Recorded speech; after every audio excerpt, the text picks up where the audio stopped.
The story begins with a girl shouting at the MC, calling him a piece of trash and telling him to hurry up and steal the curse that is on Lord Arthur.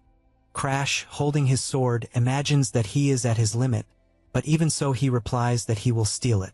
He extends his hand and activates his magic, which goes toward Lord Arthur. He possesses the power to steal curses. Among the heroes who are fighting against the erosion of the world, he stood out in the blue generation. All the girls run toward the leader, asking him to take a potion. Arthur, after drinking it, looks up and sees the Death Knight in its most powerful form. He questions whether they will really fight a Death Knight with so few people. Knowing that this is impossible, he drops his sword and calls the girls to leave with him immediately. The three hug his body, and the MC, seeing this scene, gets up and asks what the bastard thinks he is doing. He replies that he will end that situation at that moment and warns that the world no longer has hope, since only ruins remain. Crash becomes furious and shouts, wanting to know if he is really going to give up even after everything they did to get where they are, since they lost countless friends. He finds it funny that the situation reached this point because the guy was busy with women and probably went crazy. Sigrun shouts for him to shut up and guarantees that Arthur did his best. Compared to a piece of trash who only knows how to steal curses and therefore should not speak about the leader, the MC finds this funny, since being called trash by her is nothing new, and points his finger, questioning how she can say such things to someone who saved their lives. He shouts that no one would have gotten so far without his abilities and also refreshes everyone's memory, starting with Abella, who is the Red Witch. He points out that she had said she could not use magic if she lost her voice, and that she even kept begging him to steal the curses. He did everything she asked, and even so the girl attacked him when he went to get painkillers. And both in the past and in the present, the habit of despising people has not changed.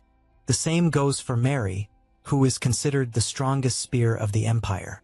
In truth, she is nothing more than an idiot who charges forward without thinking and took on every possible curse and kept begging the MC to remove them.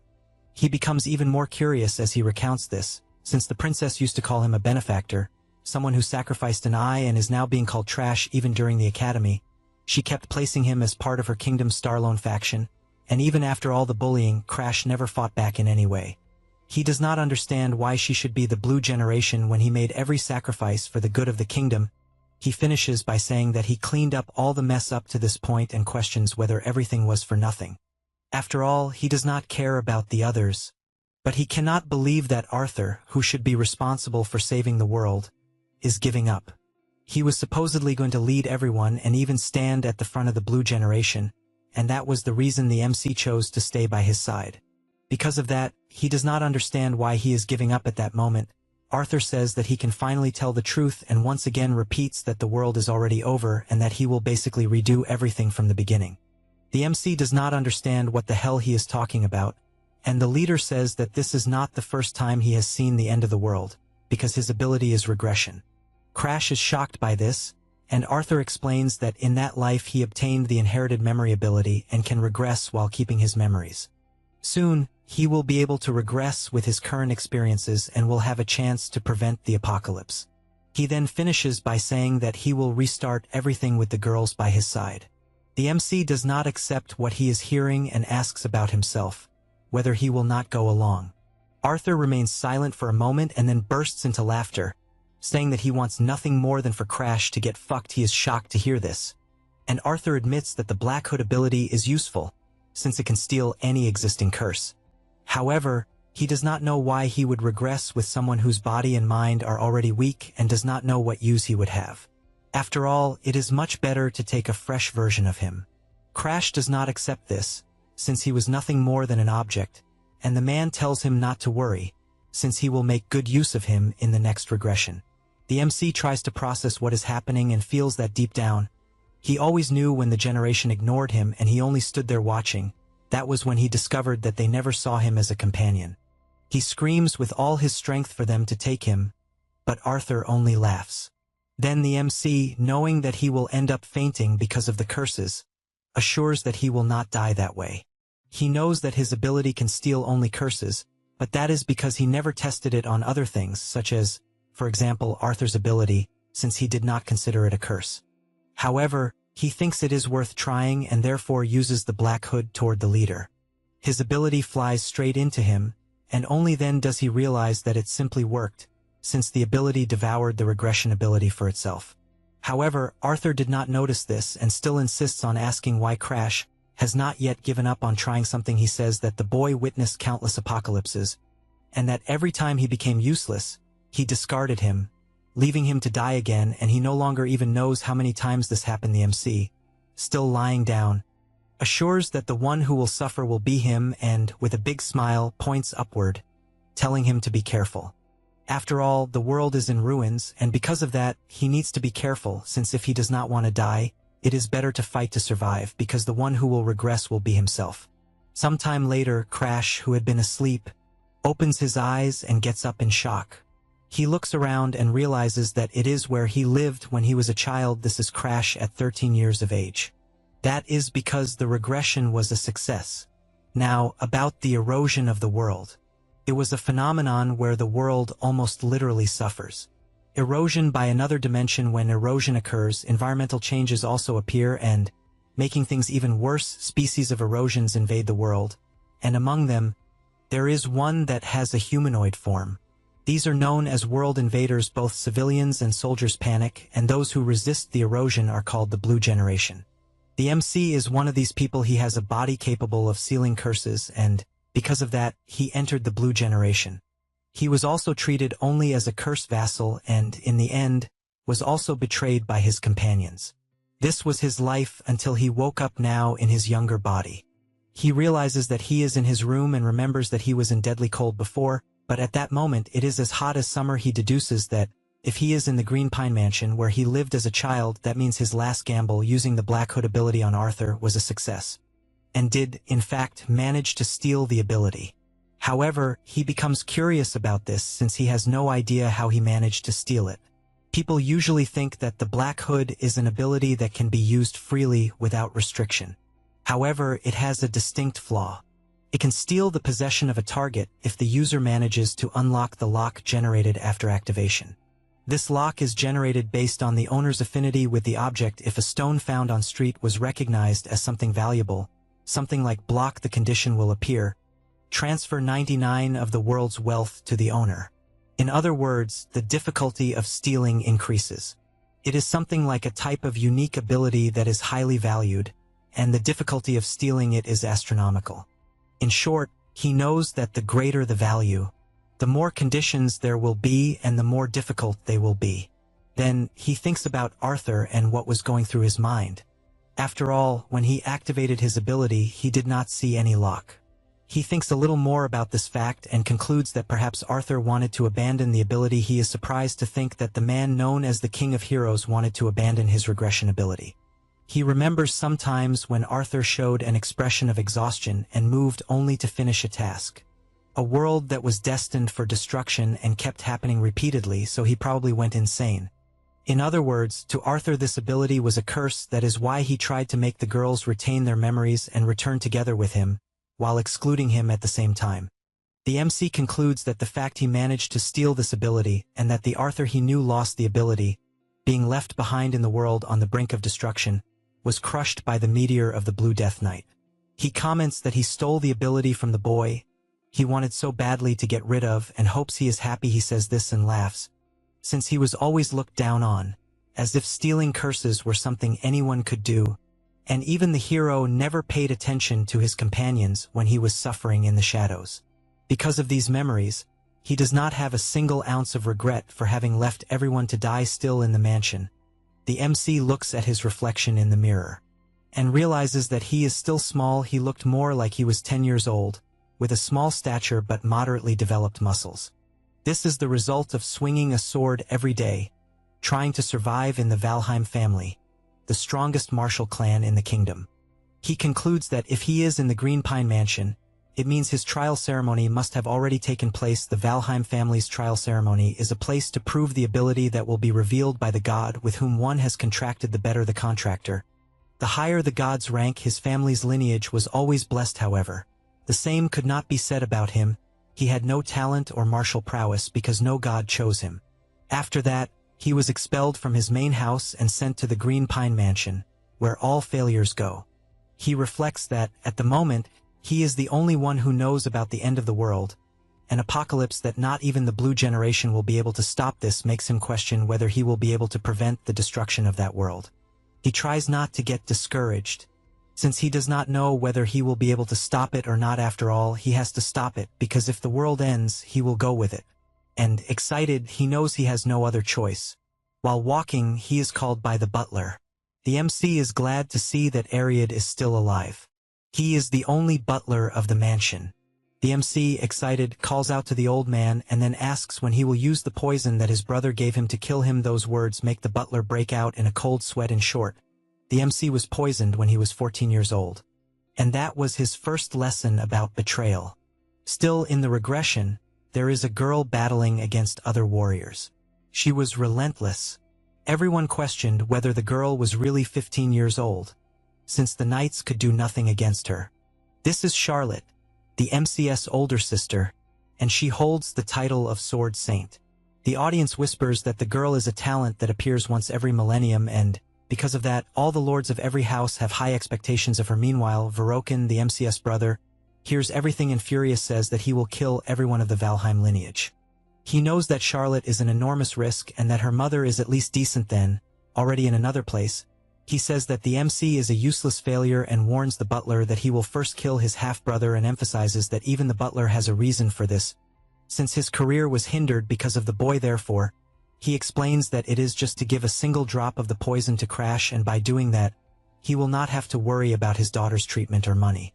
And he asks whether he is hesitating. Ariad replies that the MC is someone he raised as his own son, and that doing something like that is absurd.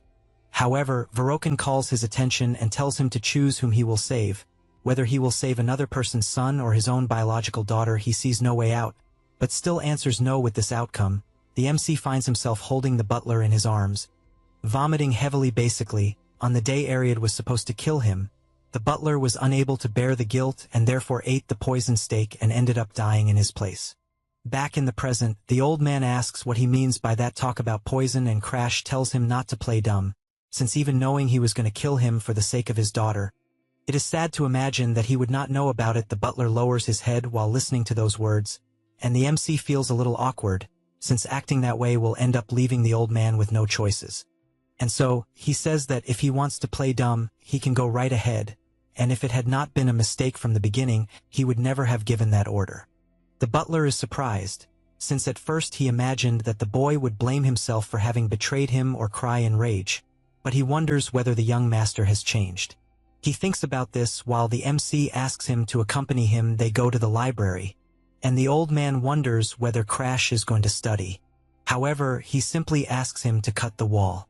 Ariad does not understand this request, but the MC merely says that this feat should be easy for the butler of the Valheim family. Ariad answers yes, and, concentrating energy in his sword, unleashes a full-powered attack against the wall, opening a huge hole. He asks whether it might be a secret passage. Crash merely says that he did a good job and starts walking. Ariad begins to follow him, and concludes that the boy is definitely a completely different person from the day before, and even has an aura that resembles that of the Lord.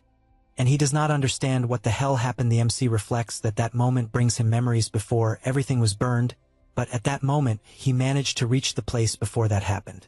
The butler asks whether he should cut the chains, but he answers that unfortunately, he will not be able to. Then, excited, he decides to test his Black Hood ability. The power moves toward the chains, and, with extreme ease, destroys them all. This feat leaves the butler so frightened that he asks whether he might have made a contract with a god. Crash is startled since he ended up showing something that he has not yet obtained at that point in time, and so, he answers that yes, he made a contract with an insignificant god, and even says that regarding the library, he should feel free to report it to his father. Ariad is surprised since until the day before the young master's eyes seem to have lost the will to live, but he believes that everything changed if he made a contract with a god and probably obtained a powerful ability. The butler also knows that the MC has the same lineage as the greatest genius of the Valheim family, and even if he is not at the same level as her, he will probably display great feats. With that in mind, he draws the MC's attention and says that until he finishes what he has to do, he will not report anything to the head of the family. He hears this and imagines that it is probably the side effect of regression, since he is acting differently than before. A change occurred with Iriad. Basically, the butler who betrayed him will live only in his memory, and he thinks that Arthur must also have suffered from this, and that this is probably the reason for wanting to get rid of this ability. Crash also imagines that if he manages to cure Iriad's daughter's illness, the man will probably swear eternal loyalty. He knows that he needs to increase the number of pawns while he is in that regression. With that in mind, he simply tells the old man to do as he wishes, since deep down, he knows that he can cure his daughter later. After all, the secret library is his priority. He sees a glow on the door and is startled, since completely out of nowhere, a fire attack flew straight at him with full force. He admits to being surprised, since he is the person who endured several curses and still got goosebumps. And because of that, he has no doubts that a specific book is in that place until he finally finds what he was looking for now. Regarding the secret library of the Green Pine Mansion, the ancestors who were called failures of the Valheim family wrote their techniques and life memories. It is not an ability, but a product of humanity, a place where they kept their secret books to reach the peak. At first, it was a place of free access, but it became secret because of one person. That person was Damaris. He was the worst failure in the history of the Valheim family, but he was also the person who was consumed by the erosion of the world and became the strongest. With that in mind, he gets excited since he will take the secret book of the worst of the failures. Now, about Damaris Valheim, the greatest failure in the history of Valheim. Even so, he was also the strongest person in the history of the family. When he was at the peak of his power, some of the most powerful warriors challenged him. However, no one was able to stop him. He had extreme immersion poison in his blood. This was because he incorporated the erosion of the world into his own body and possessed an insane secret art to handle his power. The MC thinks about all of this and imagines that before, half of the book was burned, so he did not know why Damaris ended up that way. But apparently, he went mad because he could not control the advance of the erosion. He stops to think that, when he was caught by the curse of the world's erosion, he ended up weakening the curse with the Black Hood and, somehow, endured it by compensating with other curses. The same principle applies to the devastation caused by extreme immersion poison in the blood. This is because he stole a curse that controls the advance. This makes him question whether, by any chance, he might be able to become strong like Damaris. Thinking about all of this, he draws the butler's attention and gives the order to ensure that from that day on, no one enters the Green Pine Mansion. Iriad says he understands and returns to his post. Meanwhile, he imagines that the young master will turn a blind eye to his mistake and, therefore, he should repay his kindness by refusing Verikan's proposal. He says this to the boy, who becomes furious at having his proposal to poison the MC rejected. He says that a person who has so many flaws only makes him more nervous. He also believes that if it were not for the MC's mother's bloodline getting in the way, both Lilish and he himself would have maintained their positions in the direct lineage. Suddenly, he shouts, calling another butler, and orders him to go to the Green Pine Mansion, where Crash is, to investigate why Iriad changed his mind.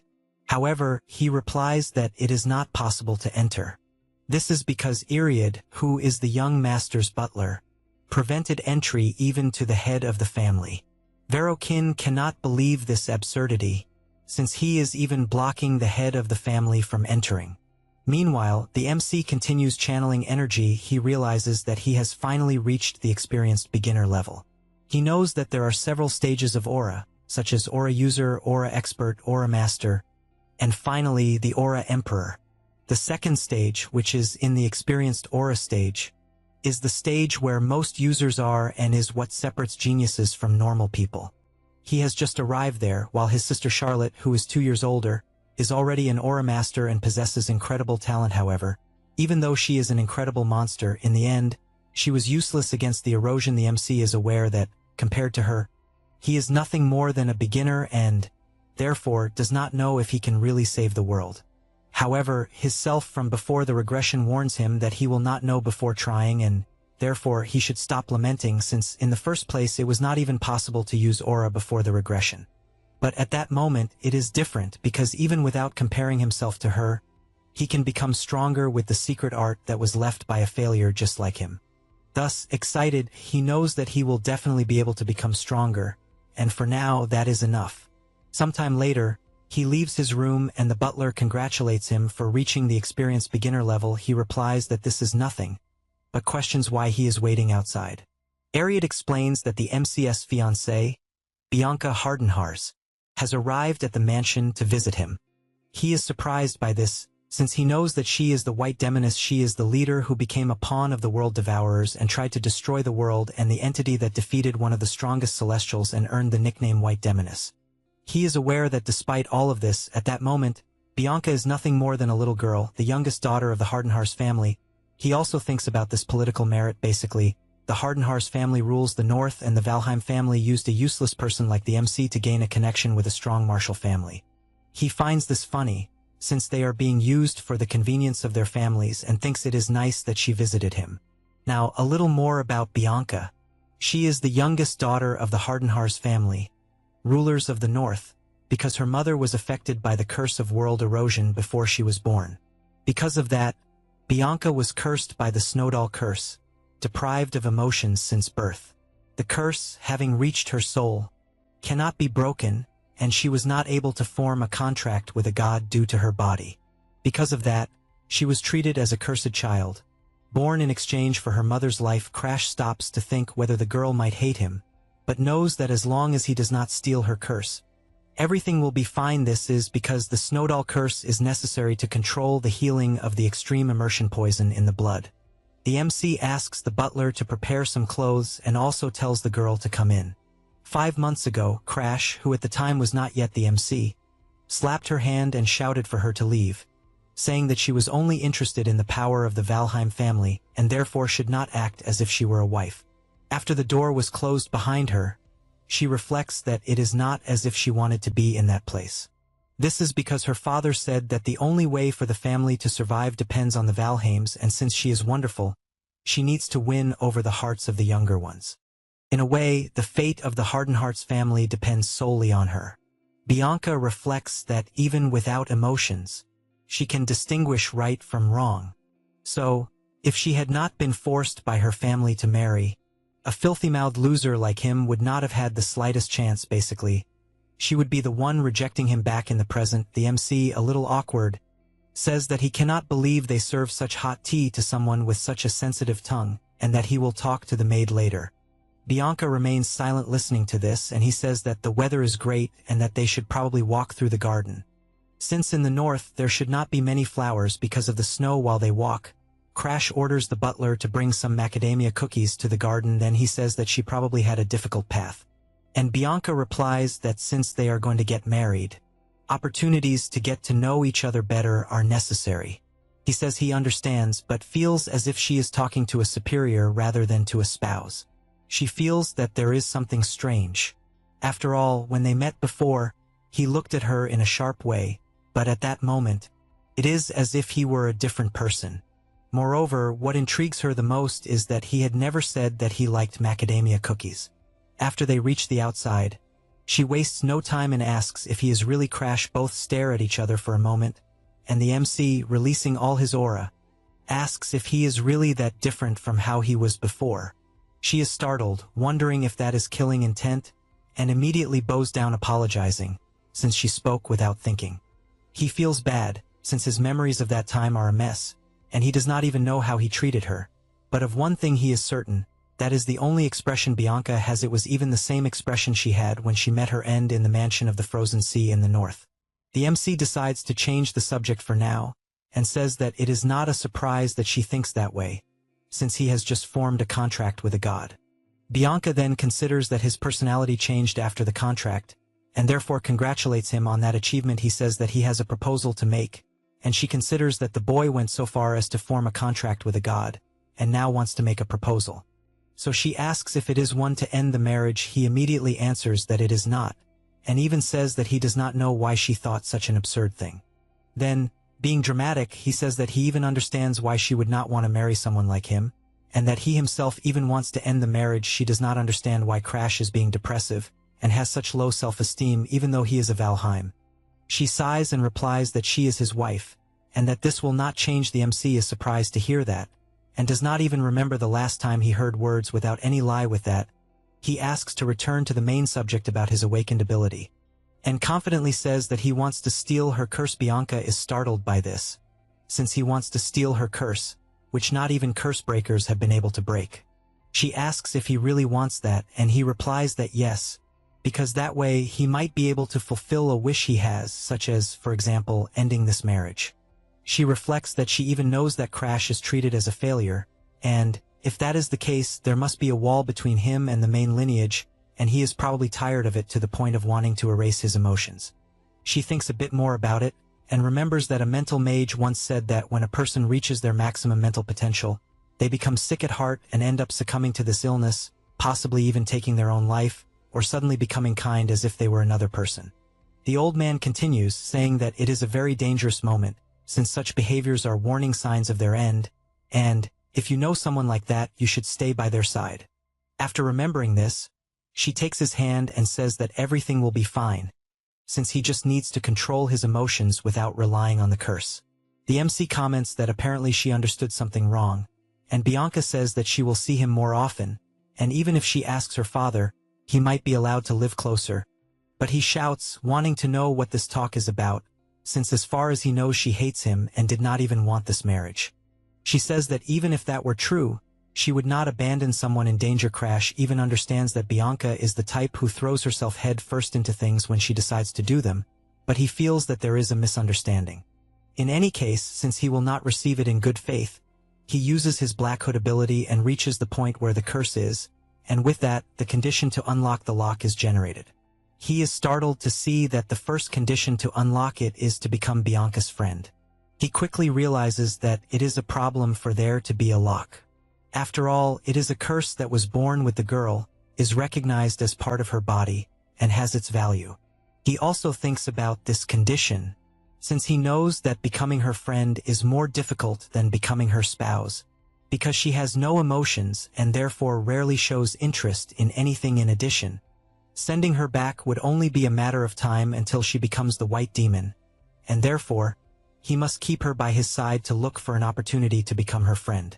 He knows that if he manages to prevent her from becoming the White Demon and also obtain the Snow Doll, then it will be killing two birds with one stone.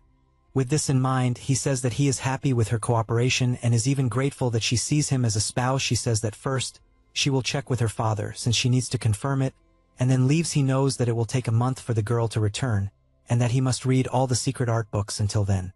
The next day, at the Green Pine Mansion, a carriage arrives, and in it is Bianca, saying that from that day on, she will live in the mansion together with him. The MC despairs, since that means they will live together.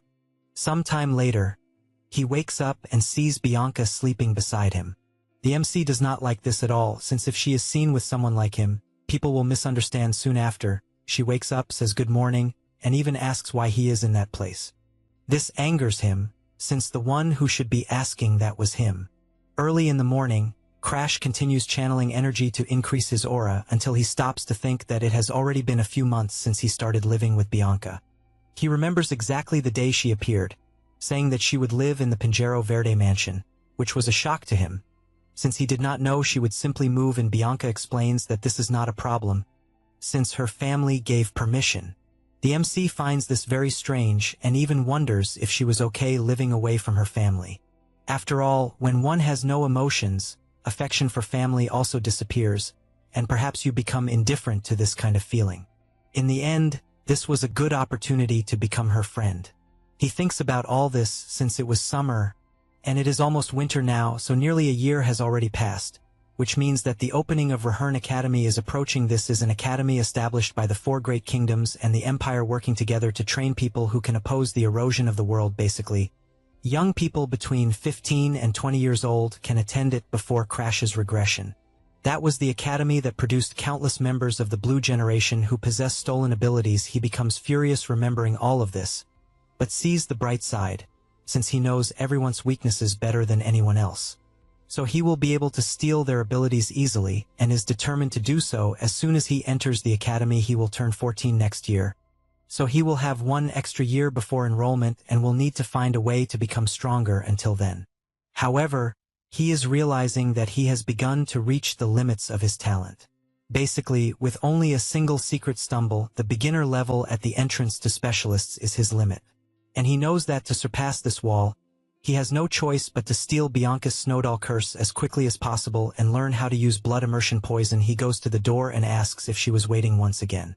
Bianca answers yes, since she cannot leave him alone.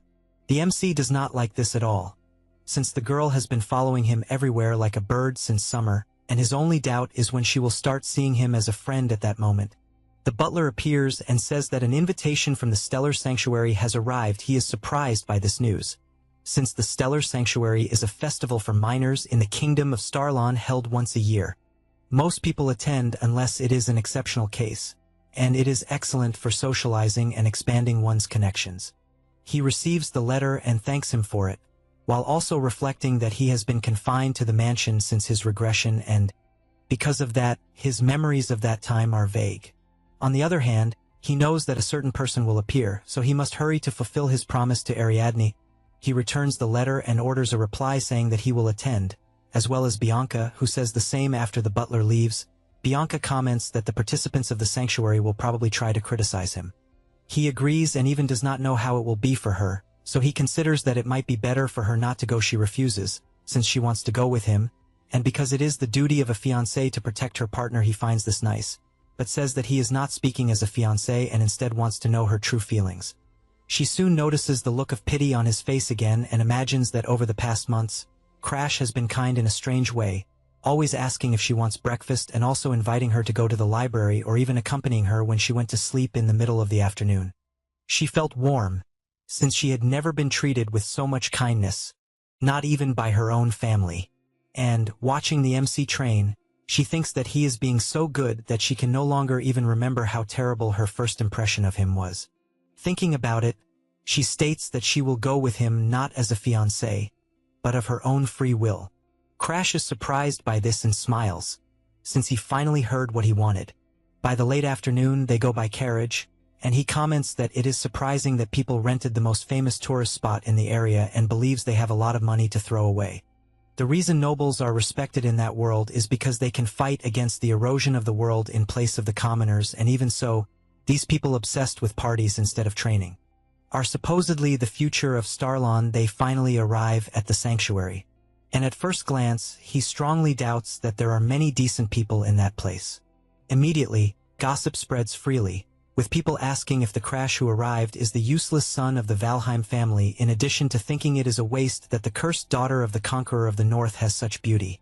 The MC soon realizes that amid so many fake nobles, there are also some true nobles, those who will later join the Blue Generation, starting with Balak, the Tiger Man, followed by the Elf Amelia, and lastly the Wooden Archer Annex. The three will become known as the Three Heroes of Starlon. The MC finds this annoying, since he knows the reason the three people showed interest in him is because of his beautiful sister. Charlotte, in past sanctuaries, beat everyone even while wearing a beautiful dress, and all Crash did was stay curled up, since she was terrifying. He knows she boasts every time, and has probably already gone wild because of the atmosphere in that place at that moment. Bianca calls him and asks him please not to care about what others are saying. He imagines that he was not even caring, since he had only remembered his sister, and placing his hand on her head. He imagines that she was also insulted, and even so is worried about him. Besides that, he wonders when that guy will show up. No sooner does he think about it, than the person arrives greeting everyone. This is the center of attention of the Alchemy Castle, Darling Danfilion. Before the regression, he was covered in curses, and Darling, who was his friend, asked what had happened for him to become so bad, in addition to noticing that there was every kind of erosion, and that one matched the other. He also asked if he was interested in becoming his test subject, since that way he would cure him, and kept moving the MC from one side to the other until, completely out of nowhere, he prepared to give a kiss. And the MC, irritated, told the maniac to back off. It was his first time meeting the man who would later become known as the King of Alchemy. The best in the world. Back in the present, everyone notices Darling's presence, and while some praise how handsome he is, others comment that the boy is weird, and that he arrived late on purpose just to gain attention. Crash, on the other hand, imagines that it is not possible that the attention-seeking stalker would be in a place like that with people of the same age. Next, he runs to the table, grabs a cake, and hands it to Bianca, also asking her to wait for him. She replies that it will not be a problem. Soon, Darling notices his presence, wondering who the boy is, since he feels as if he has seen him before. The MC introduces himself as Crash Valheim, and immediately the boy recognizes the Valheim surname, since he indeed resembles Charlotte. Because of that, his eyes light up, as he is facing the younger brother of the famous Charlotte, and so he asks if he has some business with him, or if perhaps the clothes he is wearing drew that much attention. The MC gets straight to the point, and comments that recently the boy must have researched the erosion of the world, and therefore wants to know if his interest in him has increased a little more. Darling finds it interesting that there is such a provocative boy, and therefore tells him to get ready since he has earned his interest in another room. Darling asks how old he is. At the moment, Crash answers that he is 13 years old, and asks if age really matters that much. Darling admits that he is surprised since his friend is 13 years old, but the aura is completely different from children of that age. The MC imagines that, on the inside, he is a veteran graduate of the academy, but asks to get straight to the point.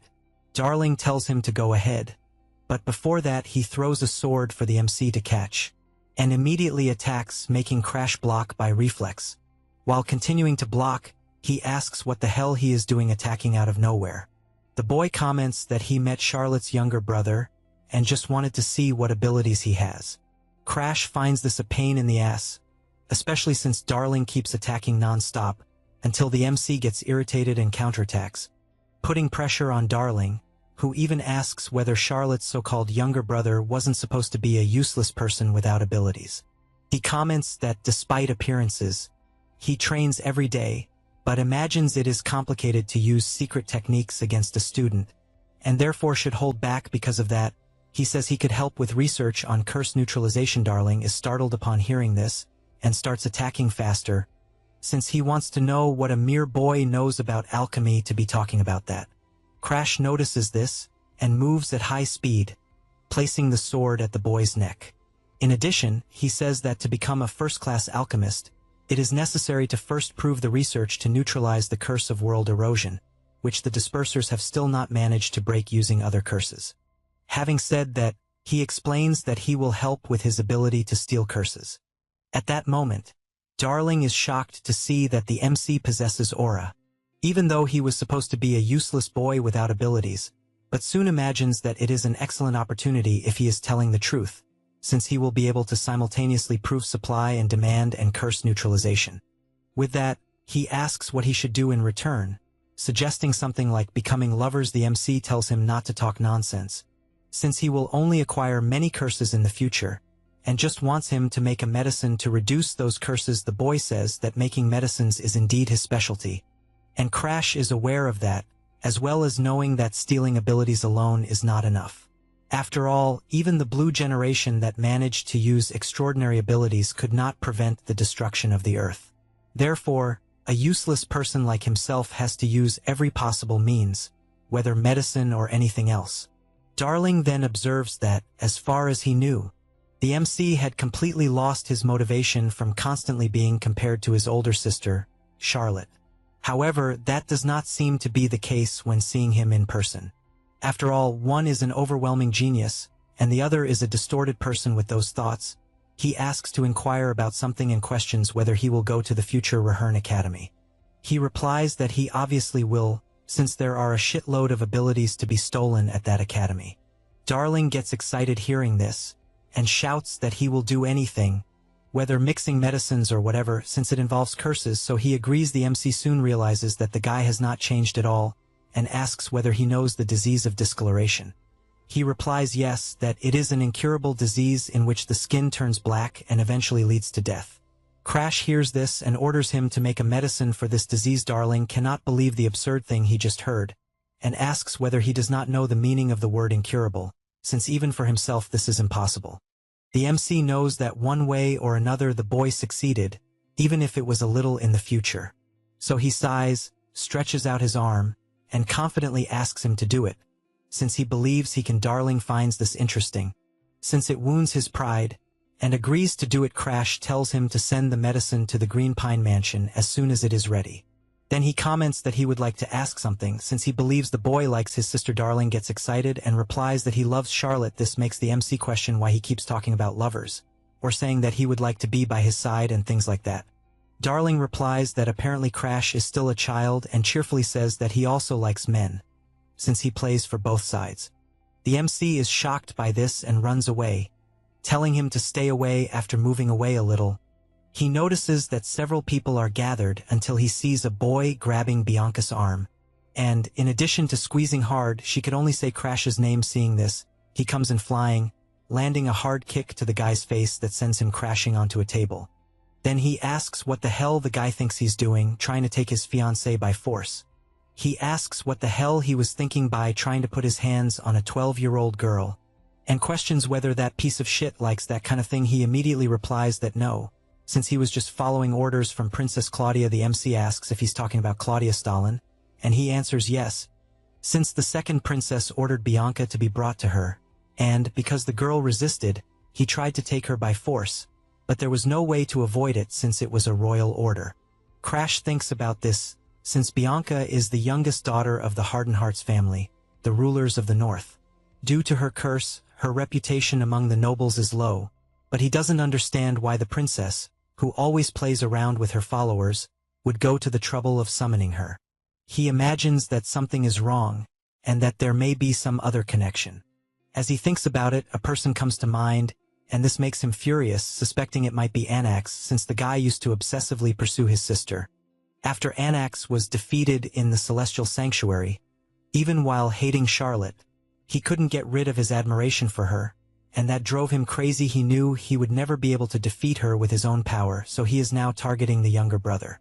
The MC takes a deep breath and looks at the boy once again, questioning whether he is really taking Bianca. Only for that then he says that it's fine, and warns that instead of the second princess, he will go see Anax. The guy doesn't understand why he is talking about Lord Anax. Crash thinks it's ridiculous, since the kid serves the princess and doesn't even know who actually ordered it, and because of that, he leaves with Bianca. As they walk, Crash tries to understand why Bianca refused to go see the princess. He imagines it's because he managed to guess who was behind it, since he had lived through this before, but his fiancée at 12 years old shouldn't be able to understand the situation, and he doesn't understand why she ignored it. So he calls her attention, and asks why she disobeyed the prince's order. She replies that it was because he asked her to wait for him to return. The MC is surprised to hear that, and smiling says that she did a good job. After arriving at the place, he is received by Balak, who is surprised that he actually showed up. Crash informs him that he is there to see Anax. He comments that he already knows and was even instructed to let him in. The MC thinks it's a pain, since he always wondered why he thought the boy was such a skilled dual swordsman, and doesn't know where everything went wrong. In any case, he is relieved that Anax ordered them to help him enter. But before that could happen, Balak says that he is curious about his abilities, and therefore wants to fight. The MC thinks it's a pain, and warns that fighting is forbidden inside the Celestial Sanctuary. The boy doesn't care about that at all, since he fought Charlotte anyway, so fighting him will be easy. This catches Crash's attention, since he learned that the boy lasted even longer against Charlotte than Anax did. Even though both are specialists, Anax's level is a bit higher, but his battle sense is so unpredictable that he can't read his next move. He even wants to avoid fighting Balak, but by the look in his eyes, he knows the boy won't give up that easily. So he prepares himself because without warning, Balak attacks after dodging. He counterattacks, but the Tiger Man also dodges. However, the MC is faster and manages to land. Then he prepares himself, and lands his Oninch punch squarely in the boy's stomach, making him roll on the ground in pain. Crash takes a deep breath, since it's finally over. Balak gets up, calling the MC cruel, and he replies that he was actually challenged, so he didn't do anything wrong. The Tiger Man agrees, and asks to wait so he can pick up his weapon first. Crash finds that funny, and asks if he can even stay on his feet. The boy hears that, but soon starts to black out until he finally collapses unconscious on the ground. Bianca, intrigued, asks what he did. The MC replies that he used his family's secret technique. That was the one-inch strike a long time ago. A failure from the Valheim family created it. It is a secret technique that releases the maximum destructive power at the shortest distance. Depending on the condition, it can even cause internal damage before the regression. This was the only technique he managed to save from the burning mansion, and thanks to it, he survived countless life and death situations. He says he used his best technique, and therefore the boy will not get up for a long time next, he meets Annex, and Amelia immediately runs over when she sees Balak's condition on the ground. The boy admits that he is surprised that the MC really defeated the Tigresso, but Crash asks what the intention was behind using the second princess just to lure him to that place, and, whatever the reason may be, asks him to say it right away. Annex finds this interesting since he heard different rumors about the boy being weak, and perhaps those rumors are false. The MC finds this amusing, since it was actually Annex himself who spread those rumors. However, if he loses in that place, the rumors will change a bit because from that moment on, he himself will steal his opponent's abilities. Having said that, he comments that the rumors say he is a failure, so be it. But if he defeats him, the rumors will change. Annex finds this interesting, and the MC thinks better of him. They were together from the academy until the Blue Generation, and were basically old friends. Since they spent a lot of time together, he knows him very well, such as the fact that he only stayed close to the MC because he was useful to him, and that usefulness came from the worst possible reason. Crash was hanging from a cliff, unable to believe how everyone had died. At that moment, Annex approached and said that if people discovered that he fell into the trap because of him, he would certainly lose his place in the Blue Generation, but if only he himself survived. No one would ever know. The MC does not like this at all, and questions whether he really believes he will get away with it easily, since internal power struggles are already quite complicated, and he will definitely be expelled because of the incident. Annex laughs at this, believing that everything is fine since he will put all the blame on the MC. After all, he is hated by everyone, and thus the truth about the incident will be swept under the rug. With that, he thanks Crash for being a friend until the end. The MC gets irritated by that expression since in reality he never considered him a friend, and he was only present because he was after Charlotte, and he even got distracted throughout the entire battle after finding out that she was going to get married. Annex says that this is exactly why he hates him.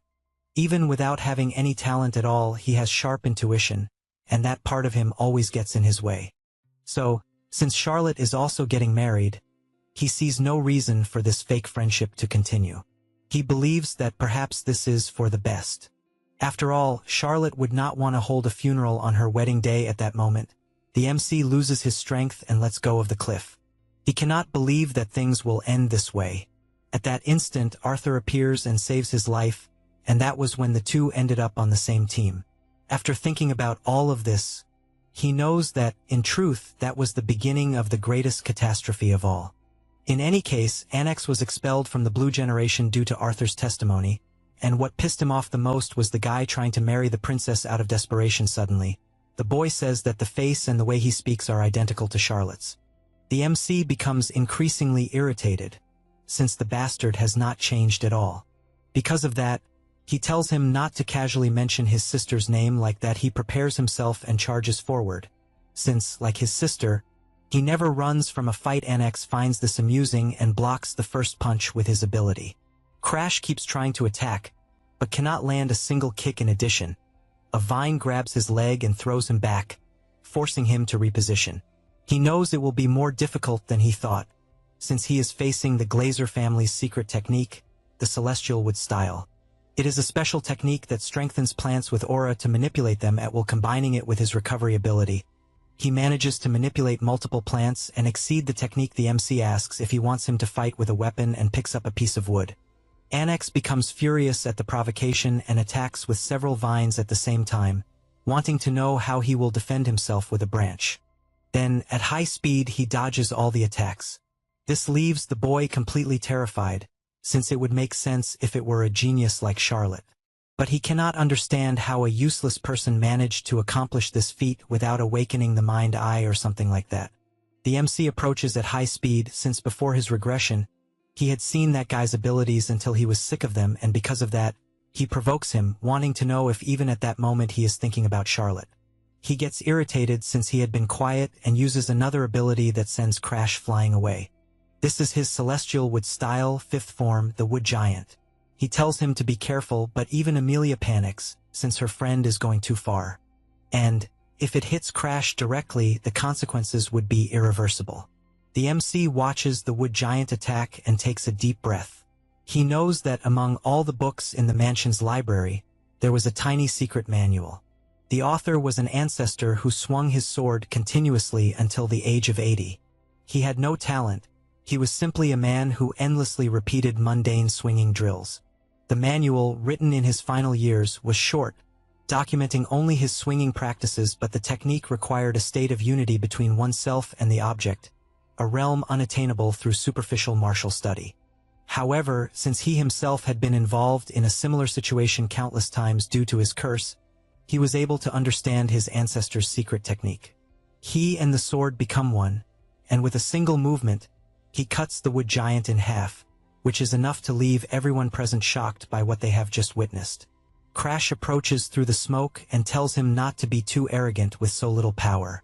Anax collapses to the ground after having his masterpiece destroyed. As for the MC, he thinks everything is crap because he intended to hold back enough to make stealing the ability easier, but he put all his strength into the attack and cannot move a single muscle.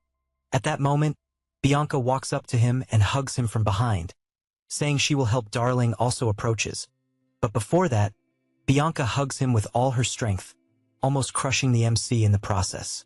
The alchemist says that at this rate Crash will die, and because of that, he picks up the boy and walks out through the hall while everyone present gossips, unable to believe that a useless person truly defeated Anax. Darling is surprised, since the rumors spread faster than she expected, and although she had not planned anything on a large scale, she at least believes that Crash will be a celebrity as soon as he wakes up. Besides that, something else is worrying her, since the expression Anax had left her uneasy, as if it belonged to someone who would do something serious after everything that happened. Because of that, she asks him not to die before helping with the research. After that, a week passes and the MC continues training at full throttle. He feels relieved, since he has completely recovered from the sword damage, and knows that if he had used it continuously to corner him until the end, he would be in a worse situation than Anax. Moreover, if he had not fainted, he could at least have finished the preparations to steal the ability. The MC imagines that he had two methods in mind to do this. The first method was to unlock the Black Hood seal, and the second method was to induce the opponent to doubt his own ability. And the method he intended to use against Anax was the second. This method is categorized as easy to perform, since by defeating the opponent in an overwhelming manner, such as the wood giant being destroyed with a single attack, it made Anax doubt his own ability. After all, he lost to a useless person he despised. Crash knows that, even if it takes time, he will eventually steal the recovery ability. He also wants to spend every day training to surpass the geniuses. At that moment, the butler calls for him and informs him that Master Verikan has arrived at the mansion. MC realizes that apparently his brother's patience has run out, and the butler explains that he has already refused the boy's messages 22 times. Crash says he can no longer ignore it and asks to let him in. Bianca arrives and asks to drink some water. In addition, she comments that he smells of sweat. MC explains that it is because residues are expelled when using aura, and that maybe it is because he is used to the smell of erosion so he does not even notice it. She asks whether he should not take a bath before meeting his brother. He does not care about that at all, since eventually he will end up changing again anyway. She then asks please that he not get close, and he is surprised by the girl giving orders to her fiancé and believes that she has really grown. The girl runs off and he becomes excited, since she is like his little sister, so he cannot help teasing her. He also feels that his acquaintances from before his regression would be looking coldly at him at that moment, like Arthur questioning whether he is becoming soft, since that way, he will not be able to stop the destruction of the world. MC reflects on that guy and despite hating to admit it, knows that, except for the final moment, Arthur was a hero who was always on the front lines and never let his guard down. This makes him wonder what the guy is doing at that moment. At that instant, Verikan approaches and asks whether he is flirting with the fiancé, since they seem to be having quite a lot of fun. MC says that everyone needs some time to have fun. Verikan finds something strange, since he is facing the boy who used to be so afraid of him that he would not even make eye contact, but at that moment, he is looking directly at him without any problem. This makes him believe that the rumors of his brother having defeated Anax might be real. Crash takes the opportunity to ask whether he should not be busy, since even so, he appeared at the mansion. Verikan does not understand what he means by the culprit, and he explains that he heard that the academy will be accepting students based on exam results instead of their status, and his brother says that, in fact, the real reason for the visit is that he has an order to deliver, since they will prevent the world erosion that occurred at Mount Gerlach. Crash is startled by this, since that type of assignment should not be mandatory until 15 years old. His brother asks him not to worry, since he will be accompanying him as a guardian, and therefore asks whether his little brother, who supposedly defeated Anax, is not scared stiff. MC becomes irritated by this, and since it is clear that his brother wants to test his strength to keep him under control, even so, he says that he accepts.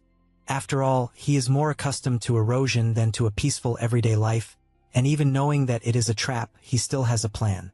Bianca asks where he will be going, and he replies that he will be away for a while to deal with an erosion mission, and therefore she should not follow him. She replies that she will not, and also comments that, logically speaking, sending a 13-year-old child to deal with that type of mission is absurd. MC is surprised by this jab aimed at his brother, and Varokin asks what a cursed princess thinks she is saying. At that moment, MC interrupts, making it clear that Bianca is his fiancée, and therefore believes that his dear older brother would not take the words of a child seriously. Both stare at each other, and Varokin simply leaves. Once again, the MC says that she did a good job, but she says that she did nothing. He knows this, since even if she is not aware of it, there is no problem. Bianca asks him not to faint again, and he prepares to go on this new journey. The corrosion of the world is a phenomenon in which the world is literally corrupted by another world, and, over time, corrupted species appear, and, at other times, climatic changes occur, and if the corrosion continues, the area itself turns into another world. The expedition finally arrives at the Gerlach mountain swamp. Varokin comments that it is a 3-star corrosion, and that the purification team will begin their work as soon as the boss is defeated. The MC reflects on it being a 3-star corrosion, since it is a level that a mid-level order of knights and specialists could handle without problems. In addition, his brother may not look like it, but he is at the specialist level, a high-level one, and should be able to defeat the boss of that corrupted zone without problems. His brother approaches and comments that he only brought him along so that he could gain some experience, even though he is a low-level specialist. Crash, all happy, replies that he understands, but he knows that reality is different, and, in fact, there is only one reason why he agreed to show up in that place, since he wants to temporarily test a solution for his outburst.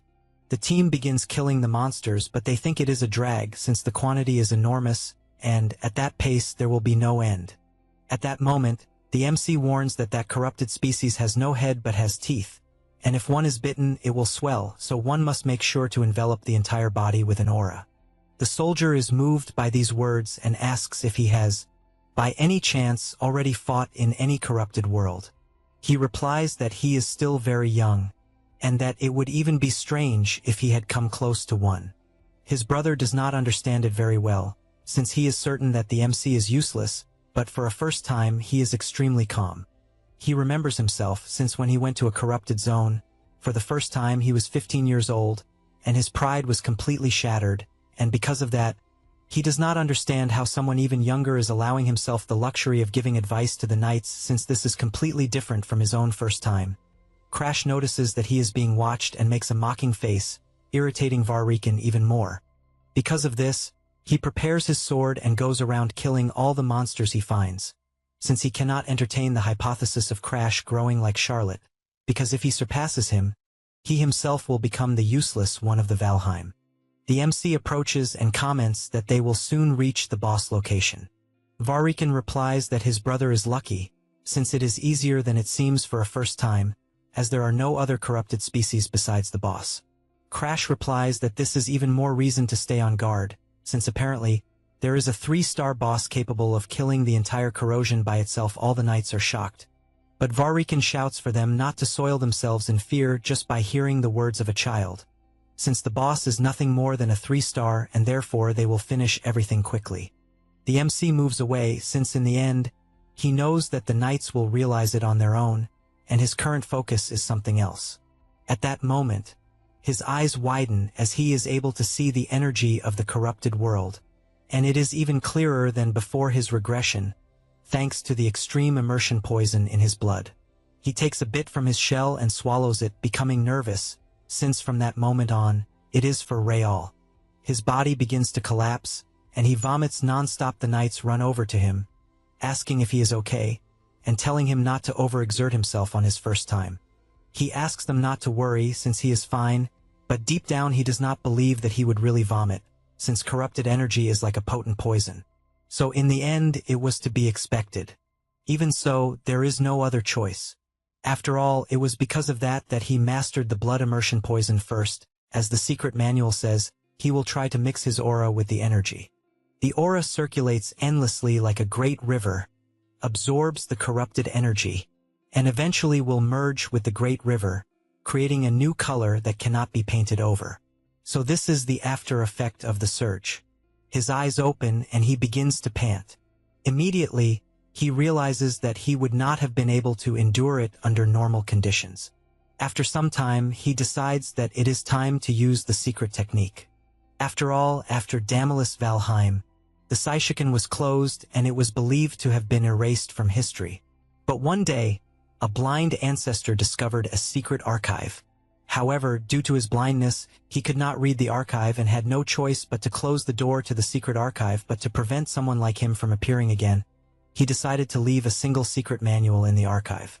A power begins to emerge from his body and grows increasingly intense, that is the sixth sense.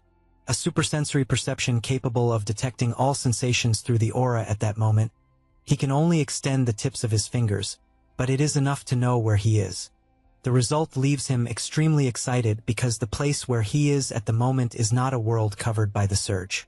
The surge begins to diminish since he was able to overcome it with the sixth sense. However, he knows that it is a temporary solution and that if he absorbs the energy of the corrupted world, he may have a surge at any moment. In that case, he will still need Bianca's curse doll, and even if it is a stopgap measure, it does not change the fact that he was able to endure it and for the first time managed to evolve to the next level. At this moment, he feels a horrible sensation approaching, and when he turns around, he comes face to face with a monster that had its eye closed and then opened it, forming an extremely bizarre corruption. Everyone screams desperately that it is the boss of the place. Varoken is startled, as is the MC, since out of nowhere Sengaki, the demon of 1,000 faces of level 3, appeared among them. Immediately, Varoken shouts for everyone to prepare for battle and also activates his Ignis ability. Enveloping his body in flames, all the knights comment that the Lord's ability is always beautiful to see, since it is not only an immense destructive power, because in the end, the ability incinerates the target regardless of what it is. The MC, also surprised, thinks about this technique. That was the ability that burned his arm before. Since his brother used to torment him to show the difference in their powers, the MC watches him from afar and imagines that before the regression, the guy was a complete madman, but he does not know how he is now. However, he does not care about that, since deep down, he wishes that nothing has changed. The boss begins to defeat them one by one, and a knight shouts that apparently it is a curse that erases the face. Since even the seniors are having difficulties against the 8-armed monster because of this, he believes that there is no possibility for the apprentices to avoid that curse. He does not stop trembling, since they have reached a point where the only choice is to run.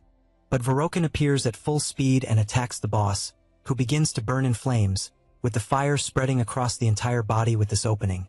He shouts for them not to give up, since he will create an opening. This fills the knights with hope once again. Since, as they expected, the Lord left the boss unable to fight, Varoken wonders if Crash is watching the spectacle, but he does not understand why his brother is looking at Sengaki and not at him. He does not understand this, but shifts his gaze to the boss and realizes that it has tears of blood.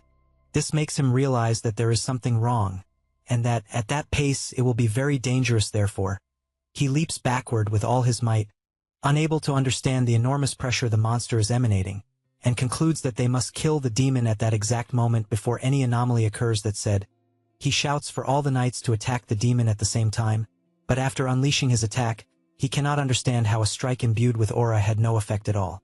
Next, he looks to the side and shouts, trying to understand how the knights of Valheim are so intimidated, as all of them are completely immobile at that instant. He cannot believe what he has just realized, since he feels something ominous, as if his face were being pulled, and he cannot believe that he was caught by Sengaki. The storm worsens with each passing minute, and Varoken becomes increasingly certain that the situation is dire and that he will definitely die. Everyone starts shouting, wanting to know where the demon of 1,000 faces is, and even while fleeing in one direction, they realize that they cannot see toward the outside, which implies that the world corrosion may be a closed space. This makes Vorokin grow even more desperate, since they will not be able to leave unless they defeat the demon. The MC approaches upon seeing his brother's despair, and comments that he actually possesses a secret technique that might help, since it is something his sister Charlotte passed on to him. He explains that the reason he was able to fight Anax at the Stellar Sanctuary is because of this technique. Even someone like Charlotte had special feelings for the siblings born of the same mother, so the girl does possess emotions. Vorokin asks if he truly has a secret technique capable of defeating something like Sengaki. He answers yes, and reasons that instead of avoiding his brother only to die lost in that corrupted area, he extends his arm and says that he knows his brother does not trust him, but asks him to trust Charlotte's ability. Vorokin stands up and agrees, since their sister is a genius after all, but emphasizes that if it fails, it will be the end for both of them. The MC, excited, asks him not to worry, as he definitely will not fail. Still amid the storm, the MC comments that the demon is approaching and asks whether the Ignis ability is already ready. Vorokin replies yes, and Crash stands up to begin. He starts gathering energy, and all that concentration flows into the sword. Vorokin simply cannot believe the focus he is witnessing, since the aura around the sword is something so pure that he has never seen in his life. He confesses that he hesitated when Charlotte told him to add the flames of Ignis to her secret technique, and that no matter how much he practiced, he was never able to master that aura. Unable to understand how someone useless managed to do so, the MC asks his brother to grant the Ignis ability, and without wasting time, his brother extends his hand and activates his ability on the MC, who becomes completely engulfed in flames. Vorokin asks if something is wrong, and Crash warns that in the end, he will not need him to buy time, as he will be able to do everything on his own. He cannot believe what he is seeing, since Crash's flames are burning more intensely than his own ever did, and the sword will definitely kill the demon of 1,000 faces. He reflects that he lost his subordinates, and that, in an instant, he could only run for his own life. Thus, if Crash defeats the boss, that means he himself is weaker than someone who is called useless. No sooner does he think this, than the MC unleashes a single attack which is enough to cut the monster in half. Vorokin is left in shock. Since the boss was indeed defeated by his brother, the sky clears with this victory, and Crash looks back and says that everything is already over. However, Vorokin does not like that it was so easy, and because of that, he picks up his sword and attacks with everything he has. However, the MC defends, leaving his brother terrified, unable to understand why the hell he is not able to use Ignis. Because of this, Crash is grateful for never having changed. The conditions to unlock Vorokin's ability were as follows. First, to give a part of Ignis to an opponent of his own free will. Then, to acknowledge that this opponent controls Ignis better than he himself does. Finally, it comes from pride. The MC strikes his brother with a blow, since at the moment Vorokin tried to attack, Ignis had gained a new owner. While the boss body is engulfed in flames, the MC takes a piece of it and tells his brother that he also thought it would be good if they could have gotten along from the beginning. But no matter how hard he tried, it was impossible to have any kind of relationship because of this hostility. He throws the piece of the monster into the man's mouth and warns that, even though they are brothers deep down, there was a small spark of hope that he would acknowledge him at least once. Unfortunately, it seems he did not have that choice. Vorokin only keeps groaning, and the MC says that he writhed in pain when he was burned by his brother on the arm and on the face. Vorokin struggles until he loses his life. The MC looks up and says that, ironically, the weather is nice. Soon after all this, back at Valheim's main house, Verokan's Order of Knights was wiped out and the corrosion was raised to 5 stars. The corrosion was raised to 5 stars, and they said that a superior class specialist was required to defeat it at the boy's funeral. They cannot believe that Vorokin had to sacrifice himself, since otherwise Crash would not have survived. The enraged butler does not accept that a useless person survived. Meanwhile, the head butler tells him to be careful with what he says, since the boy is Vorokin's brother, who sacrificed himself to protect him. At that moment, the MC walks through the door and thinks that apparently everyone believed the testimony, and because of that, there is no need to worry. Thanks to Vorokin, he obtained many results from this expedition. He confirmed that he can control the surges that occur with his sixth sense, became more adept at using blood immersion poison, and through Ignis obtained the black flame. Since Ignis is an ability that can set anything ablaze, he tried to apply it to the power of world corrosion and never expected it to have that effect, since the firepower of the black flame definitely exceeded his expectations and can be used as a trump card. Now, His only remaining problem to resolve at the main house is to conduct an investigation into the abnormal phenomena in the world corrosion zones. He imagines that people still do not know the real reason, since in truth, it is the work of a world runner. The runner's main body is submerged in an eternal dream and could only see the real world through its lackeys, the undead. After entering the room, he is greeted by a girl. This is Sapphira, a fourth-class investigator of world corrosion. Immediately, he notices a black star on her neck, since he knows what it is. Then he changes his reaction and says that he did not expect to find her so soon. He calls her undead and says that he wants to make a deal, since he will erase her mortality. Sapphira smiles and asks if, by any chance, he is the regressor. She becomes excited by this and says that she was looking for something completely different, but apparently fate sent the wrong man. Now, about the Carmison immortal Crimson Garden. Augusto, before the regression under Arthur's orders, there was an attempt to steal his immortality, but it ended in failure. At the time, Arthur said that the immortal would be completely occupied regenerating only his own body, with no room to command his subordinates. So the reason Crimson had so many lackeys was because her true body could not move due to a curse. Sigrun asks which part is regrettable, since he must have forgotten how many problems they went through, because the guy increased the corruption zone level, and therefore tells him not to pretend innocence. Arthur asks them not to argue, since in any case they will resolve the immortal's matter. Then he looks ahead and tells the MC that it is a shame he could not steal immortality. He laughs and says that indeed it is a shame, since even if he were reborn it still seemed impossible. This is because it was an absolutely impossible condition, as one would need to be stronger than the immortal. Returning to the present, Crash asks what makes her think that he himself is a regressor. She replies that the moment a mere child proposed such a bold deal, it could only mean that he is a regressor. Then, releasing her power, she comments that a mere regressor trapped in the gears of time thinks he can kill someone like her, who transcends time itself, and therefore he should not tell such obvious lies. He raises his hand and replies that it is not a lie. Then he uses his Black Hood ability, since he can even steal her immortality. Sapphira imagines that in order to find someone capable of killing her, she kept increasing the world corrosion, and apparently, someone who can steal her curse of immortality has finally appeared before her, and so she asks what the conditions are. He replies that the ability will not be activated unless he becomes stronger than her, and therefore asks her to help him with that. She understands that he is basically asking to become her disciple, but if that means getting rid of the curse, she is willing even to sell her own soul. Then, excited, she states that she will make him the strongest man in the world. He feels the strong pressure of her aura even though she is not in her true body. After all, Crimson is strong enough to rival Arthur, with even stronger subordinates under her command. He begins to tremble, but knows that he needs to take the power of a corrupt one to prevent world corrosion and the annihilation that lies ahead. An ability is a unique capability that only one person in the world can possess. By this principle, the regression ability returned Arthur to that life, making it impossible for the MC to regress again by his own will. So if his world is destroyed again, even his existence will disappear, and therefore he says that it will be a pleasure to work with Crim. She is surprised to hear that name in particular, and soon realizes that it is Crash. Because of that, she gives him a smack on the head and orders him to call her master.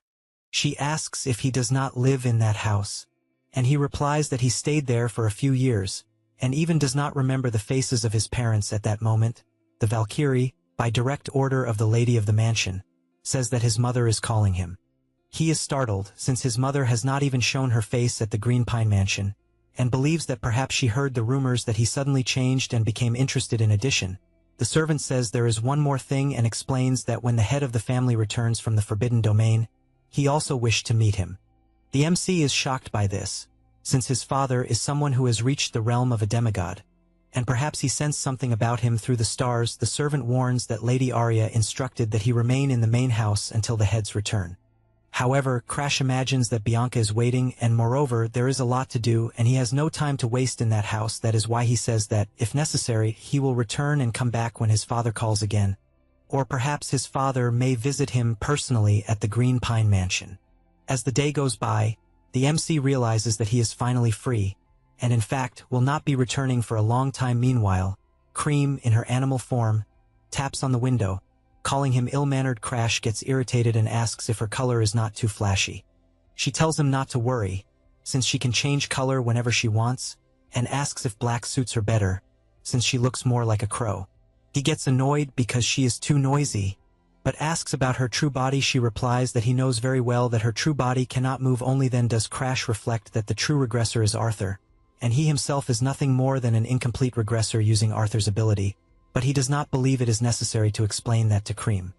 After some time traveling, they arrive at the mansion, and the MC quickly warns that there is a little white chick at the mansion, and that she must be gentle. The so-called white chick is Bianca, welcoming him. The butler also appears, calling for him, and the MC asks if everything is alright. The old man hands him a letter and says it is from Darling. The boy says that the medicine for the discoloration disease he requested is ready, and that he made it quickly while thinking of him, and that he will even see him soon. Crash informs Ariadne that if someone called Darling appears at the mansion, he must be treated with great care, since he will be his benefactor. The butler says he understands and also mentions that Bianca was quite worried about him the whole time. He says that the girl found out about the trip and therefore asked for a carriage to be prepared to follow him. He is surprised to hear this, and realizes that he did not check the conditions of Bianca's curse. Because of that, he uses his ability, and a notification says that the first condition is to become her friend, and the unlock is complete. The MC simply cannot believe that the first condition was unlocked without him even noticing. She asks if there is something on her face, and he says no, since he only wanted to introduce a new friend, and says that the crow's name is Cream. Bianca squeezes the animal since it is soft like a teddy bear. Meanwhile, the MC is still baffled, as he has no idea how he unlocked that seal that required becoming her friend, since normally when someone says an important person, it can mean relatives, children, friends, or lovers. And since he is technically her fiancé, he believes that lover is the closest possibility.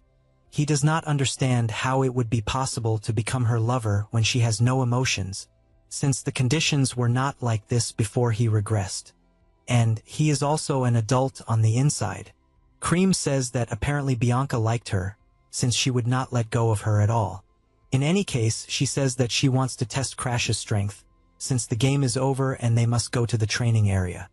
After doing so, he is left collapsed on the ground after taking such a beating. Cream says that she did not imagine that a regressor would have such mediocre talent. He replies that he already said he is a total failure. She says that at least he crawled back to the past using his experiences and secret techniques, but that effort will be surpassed by a true genius in less than 5 years. Cream gathers energy and warns that what she said only applies if they are talking about pure talent, and talent means nothing to her, since if he has no abilities, he can simply steal the talents of others. After all, he is someone who would never have escaped the bottom of the pit, and now he will conquer everything from a place above the clouds until he finally breaks her own immortality. The MC realizes that Cream's true body is that of a man and vows that he will become a much more powerful person. A few days later, Darling finally arrives at the mansion. He asks if he made them wait too long, but Crash just tells him to stop the chatter since he is training. Then he asks if he brought the requested medicine, and he shows that he did, since the medicine is complete. After that, he asks if he is not a genius. The MC tells him not to state the obvious, since his friend has always been a genius. Darling is surprised by those words and asks for a hug, since he found it way too cute. In addition, he says he has something to comment on, as he found out that Annex stopped training after losing to Charlotte but apparently returned to training because of the events at the Stellar Sanctuary. The MC does not believe it, since a scoundrel got inspired after losing to him, and says he does not care about that at all. At that moment, Cream approaches and says that Starlon had other plans beyond Valheim and that everything should be fine, since he planned an elixir to strengthen the crappy body the MC has. In addition, he tells them to ask Darling to prepare some of these potions, since a special medicine that increases physical attributes and aura when consumed is excellent. As for elixirs, they are extremely expensive, and some secret manufacturing techniques are passed down through family lineages, just like the elixirs themselves. He finds it annoying how close Darling wants to get, but knows that before the regression these elixirs would be impossible to obtain, since they are only for selected people. Cream tells them not to worry, since he knows the formula and it is enough to have the alchemist make it. With that instruction, he orders the elixir to be made, and Darling asks why this came up out of nowhere and whether the news about Annex got him excited. In addition, he asks whether there is money for the materials, since as far as he imagines the Valheim family will not pay for it. He tells him not to worry, since he will find a way inside. He knows he can handle this if he uses the knowledge he acquired before the regression. That said, the crow passes on the instructions for preparing the elixir and the MC relays everything so Darling can make it. The alchemist is surprised, taking notes, and even says he cannot believe where he got so much information. He replies that it is a secret method of his family. Darling admits he is surprised, but still says there is a problem regarding obtaining the materials, since he cannot get his hands on the sun snow fungus or the golden dragon herb, because first of all, the sun snow fungus grows in hardened hearts, but the mountains are so steep and the corruption is so severe that it is impossible to find. He tells him not to worry, since he will ask his fiancée. After all, she is from the Hardened Hearts family. Darling says that if that is the case, only the issue of the golden dragon herb will remain, since it is a phantom herb said to grow only near the nests of golden dragons in the remote regions of the Empire, and he could even buy it on the black market, but if the Empire finds out, it will be a huge problem. The MC comments that unfortunately, if there is no other way, he will have to risk buying it on the black market, but his friend asks him not to worry, since he can do it differently. He says there is a junior martial arts tournament held in the Empire of Epiphany for youths under 15 years old, and all the MC has to do is take first place, since the tournament reward is precisely that herb. Crash asks him to remember that he is from the Valheim family, and the Empire is probably using the tournament to gain politically against the Academy. So if a Valheim participates, things will get complicated, but Darling asks him to drink a certain potion because as a genius, he obviously has a plan. He has no idea what it is, but drinks it anyway, only to feel something strange happening to his body. Until his body turns into a woman's. Darling warns that it is fine to participate if he is a girl. The MC gets irritated and threatens to kill him, since it must be some kind of joke, and the boy just apologizes, saying it was the only solution he found. A few days later, the two continue training, and the crow prepares its attack and launches several black slashes. But the MC, who was concentrating, manages to block them one by one and does so constantly, until he is hit by one last strike, and his master orders him to stop there. She explains that the pure blade technique she taught that time is a style that reads the enemy's attacks without retreating. It is a high-level technique to instantly comprehend the movements of his opponent. Then, combined with the natural intuition of the sixth sense he possesses, he will reach a realm of clairvoyance. In addition, she talks about the elixirs, since he can use them to strengthen the body, and his movements will finally keep up with his thoughts, making him even stronger. After all this explanation, the MC goes outside and, with a medicine in hand, asks if by any chance he has not forgotten. This is because a few days earlier, he asked Darling whether the medicine really would not make him be seen. The boy explained that this is exactly the case, since not even magic can detect it, so if he uses it to disguise himself as a commoner, he will be able to enter the tournament. Crash says he understands, although he could have said it before turning into a woman. Darling asks him not to take it seriously, since it was just a harmless joke, and says it lasts about a day. The MC reflects on all this, and imagines that Darling is a trustworthy person, but very exhausting. He reaches the carriage, and the butler says he was waiting for him, and also mentions that he made an offer to Fluker from the lawless zone, and to a merchant who will help with the illegal entry. Crash realizes that she is a merchant of corrupted species, so she should be able to cross the border with that, and he expected nothing less from the butler, since thanks to him, he will be able to leave the mansion without worries.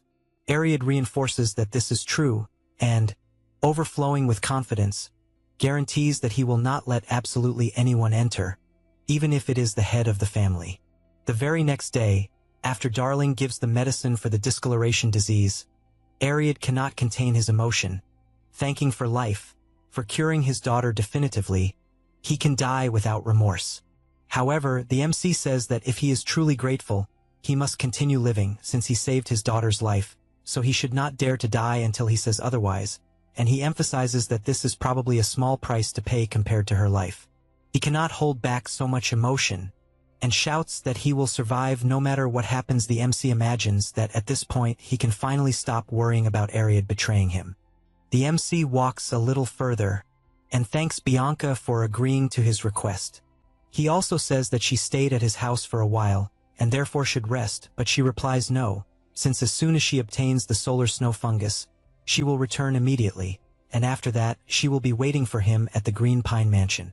He is happy to hear this and says that he will return as quickly as possible. He also sees the beautiful snacks she prepared, and says that he will eat a lot later. With that, he says goodbye to everyone and heads to the Empire. At some stopping points, He defeats corrupted monsters and absorbs their energies to become even stronger.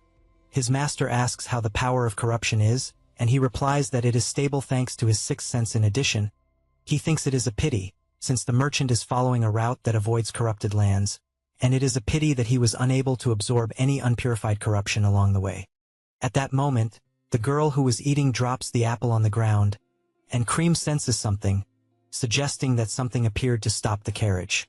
Several bandits capture the girl, and they are excited to see that she is a beautiful girl. Fluker starts crying, thinking it is a damn shame that he could not sense the presence of the bandits, and cannot believe he will die in such a stupid way. However, in the very next second, a slash appears. Finishing off a bunch of bandits in the same instant, the MC appears, and one of them shouts for everyone to advance. His henchmen immediately obey, and they even ask what a little boy will do now that he can no longer rely on his weapon. The MC draws his sword once more, and, with absurd speed, takes the lives of them one by one, with extreme ease until only the last bandit remains. Brock gets irritated and attacks to kill, but Crash manages to block, and the bandit attacks with greater speed, yet cannot understand how all his strikes are being blocked. Annoyed, he says that cheap tricks will not work, and the MC asks if that is really so, since he wanted to keep dealing with it without even using the sixth sense. Brock decides to use his secret technique, which will shatter the boy's sword and body with a single attack.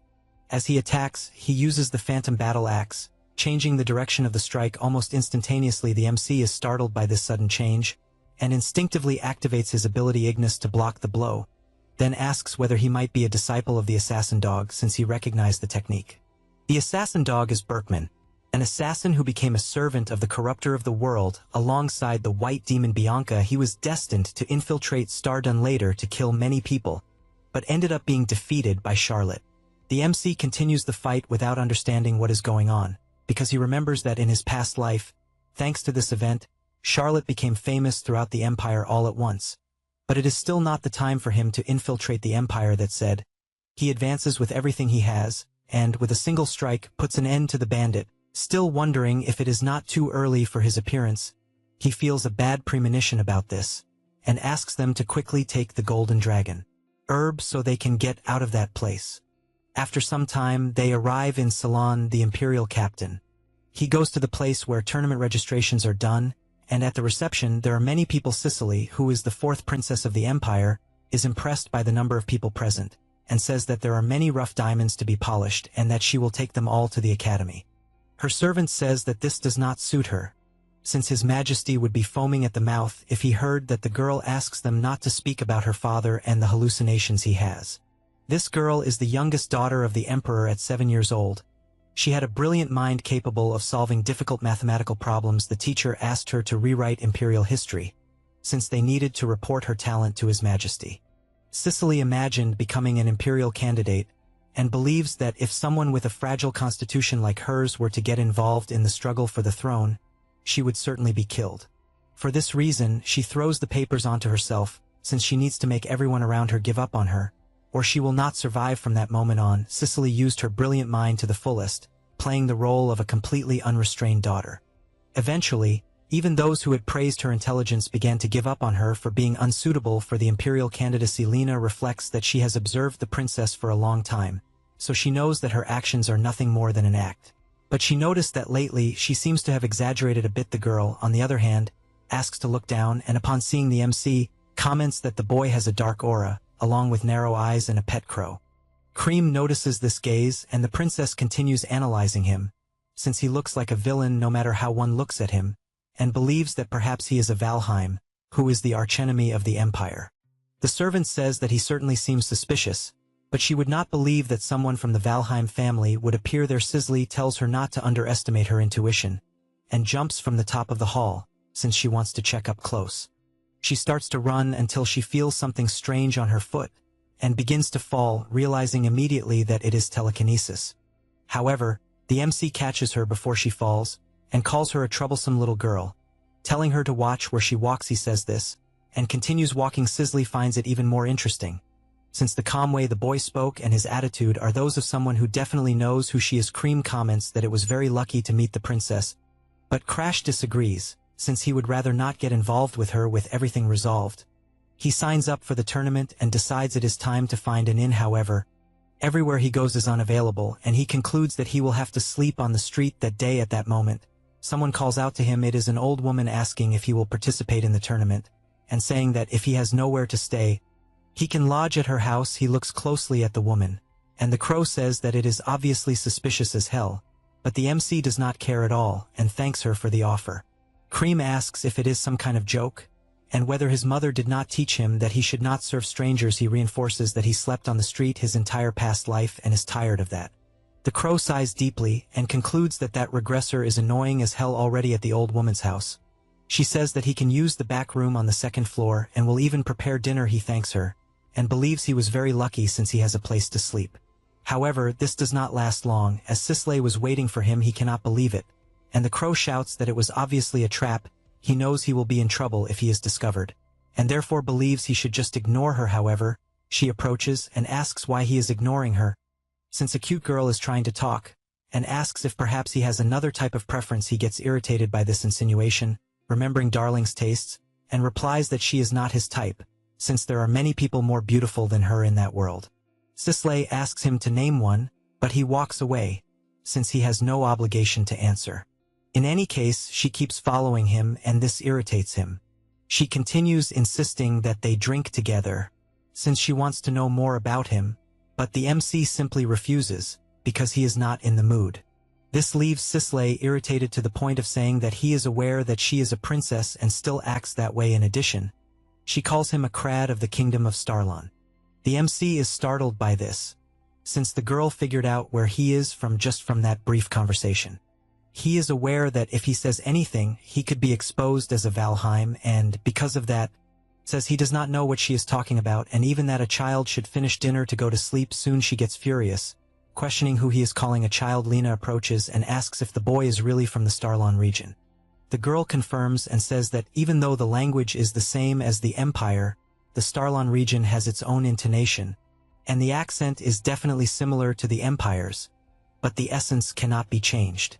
The bodyguard is surprised, since such a subtle difference is something only the princess could notice. The girl gets excited, since MC reacted in a way that suggests he knew her, but she has no idea who he is. Lena asks if she should capture him for interrogation, and Sisley shouts no, since things have finally become interesting, and because of that, asks not to do anything unnecessary. In addition, she asks if anything was discovered about her sister. Lena says yes, since it was as the princess predicted, because the third princess, Sigrun, is a completely different person compared to a year ago. She states that the girl is not normal. The princess finds that expression dangerous and regrets that her bad feeling was right, and at this rate, the first and second princes will be in danger, as a rain of blood will fall over the imperial palace. The next day, MC is passing the test with ease. It is announced that the preliminaries are over and the 4 winners must withdraw. Everyone is surprised, questioning who the narrow-eyed guy is and whether he is a resident of the underworld, in addition to having a strange body. MC is annoyed, since the princess expression has been bothering him since last night, as the girl can extract some kind of information even in a short conversation. However, he is relieved anyway, since this did not affect the preliminaries. This stage consists of teams of 100 people, and only the 4 best survivors advance to the final. Crash reflects that there were only amateurs, and obviously the overwhelming difference in power would not be a problem. At this moment, a guy laughs and comments on the suspicious body, and, because of that, asks if MC is, by any chance, from the famous family of assassins, the Night Crows. He reflects on this, since this family is a group of assassins that are not from the Empire. They are feared as the most dangerous force in the underworld and ended up becoming one of the factors in the fall of the Empire. He is aware that he does not know many details, since he is not from the Empire, but he has never heard of anyone from this family entering the academy, and, because of that, says he is mistaken as he is not from the Night Crows. The boy asks him to calm down, since he has no idea if someone is after him and only wanted to get along with some colleagues from the underworld, and right after says goodbye, saying it is a pleasure to meet someone from the Night Crows. MC thinks about what the boy said about someone being after him, and the crow decides to see what is going on. Because of that, he flies toward the boy and uses his mind control, making him walk back to MC. He does not quite understand what is going on, and Krim explains that it is just mind control. MC takes the opportunity to ask what happened to the night crows. The boy answers that they entered a crisis of destruction recently, and that this was by order of their new master, which led to their destruction. MC, intrigued, asks who the new master is. He answers that it is the second prince of the Iphania Empire, Sisley's brother. Because of that, he asks if it is really that person and what the problem is. The boy says that the night crows are a trap that the empire prepared for the nobles and are being used to track and adjust their movements. The imperial family had been the master from the beginning, and the fact that the night crows and the imperial family were connected was something that was originally meant to be kept secret from the public. Crash finds it strange that even a low-level guy knows that the second prince is the master, so someone is using the prince and intentionally spreading rumors. However, something is wrong, since originally the role of the second prince was to strengthen the influence of the first prince. In this case, the one who benefits from all this conflict is Sigrun, Sisley's sister. The MC finds it incredible since Arthur's memory inheritance really worked, and if that is the case, the person Sigrun will attack is the one who supposedly killed herself after hiding the emperor's symbol, the one who made Arthur an emperor in name only. This is the fourth princess, Sisley. To ensure that she can hand over the throne she conquered to Arthur, Sigrun tried to eliminate her own sister. If Sigrun becomes empress, the empire will grow on an overwhelming scale, and to prevent the end of the world, he needs to intervene in this plan. For the sake of the world, he has decided that he will steal Sigrun's ability, and because of that, he asks his master for help, and the crow says that it would normally act only based on information, but since he decided to lend his power, then he will help. In addition, he questions what they will do with the boy. The MC tells them to leave him standing there, since he has already served his purpose. Krim then decides to turn him into one of his servants, and, still using mind control, orders him to leave. The MC believes that the time has come to use their appearance, and they will meet the real Night Crow who is hiding in the finals. This assassin in question asks another what the MC's name was, since, as he managed to impress a member of the Night Crows, he will have to teach him a lesson. Back at the tournament, in the main event, the MC wins another fight, and it is announced that Crash is the winner of match 32. Everyone in the audience starts shouting, "Night Crow," and he realizes that everyone is completely convinced that he himself belongs to that family. In addition, he also notices that the brat is watching even after being warned. That is because, on the night after the end of the preliminaries, he was with her, and the princess comments that she heard he destroyed the preliminaries and feels disappointed, since he really only looks like a child, but she does not know the reason for that worried expression on his face. However, she is startled the moment the MC says that she has a strange life. Sisley asks if something happened, and he tells her to just protect herself. She says that the next day will be the main event, so she will not even sleep, and something must have happened while she was not looking, and she has no idea where he got the information. Because of that, she asks if they can really trust the royal spy hired by the bodyguard.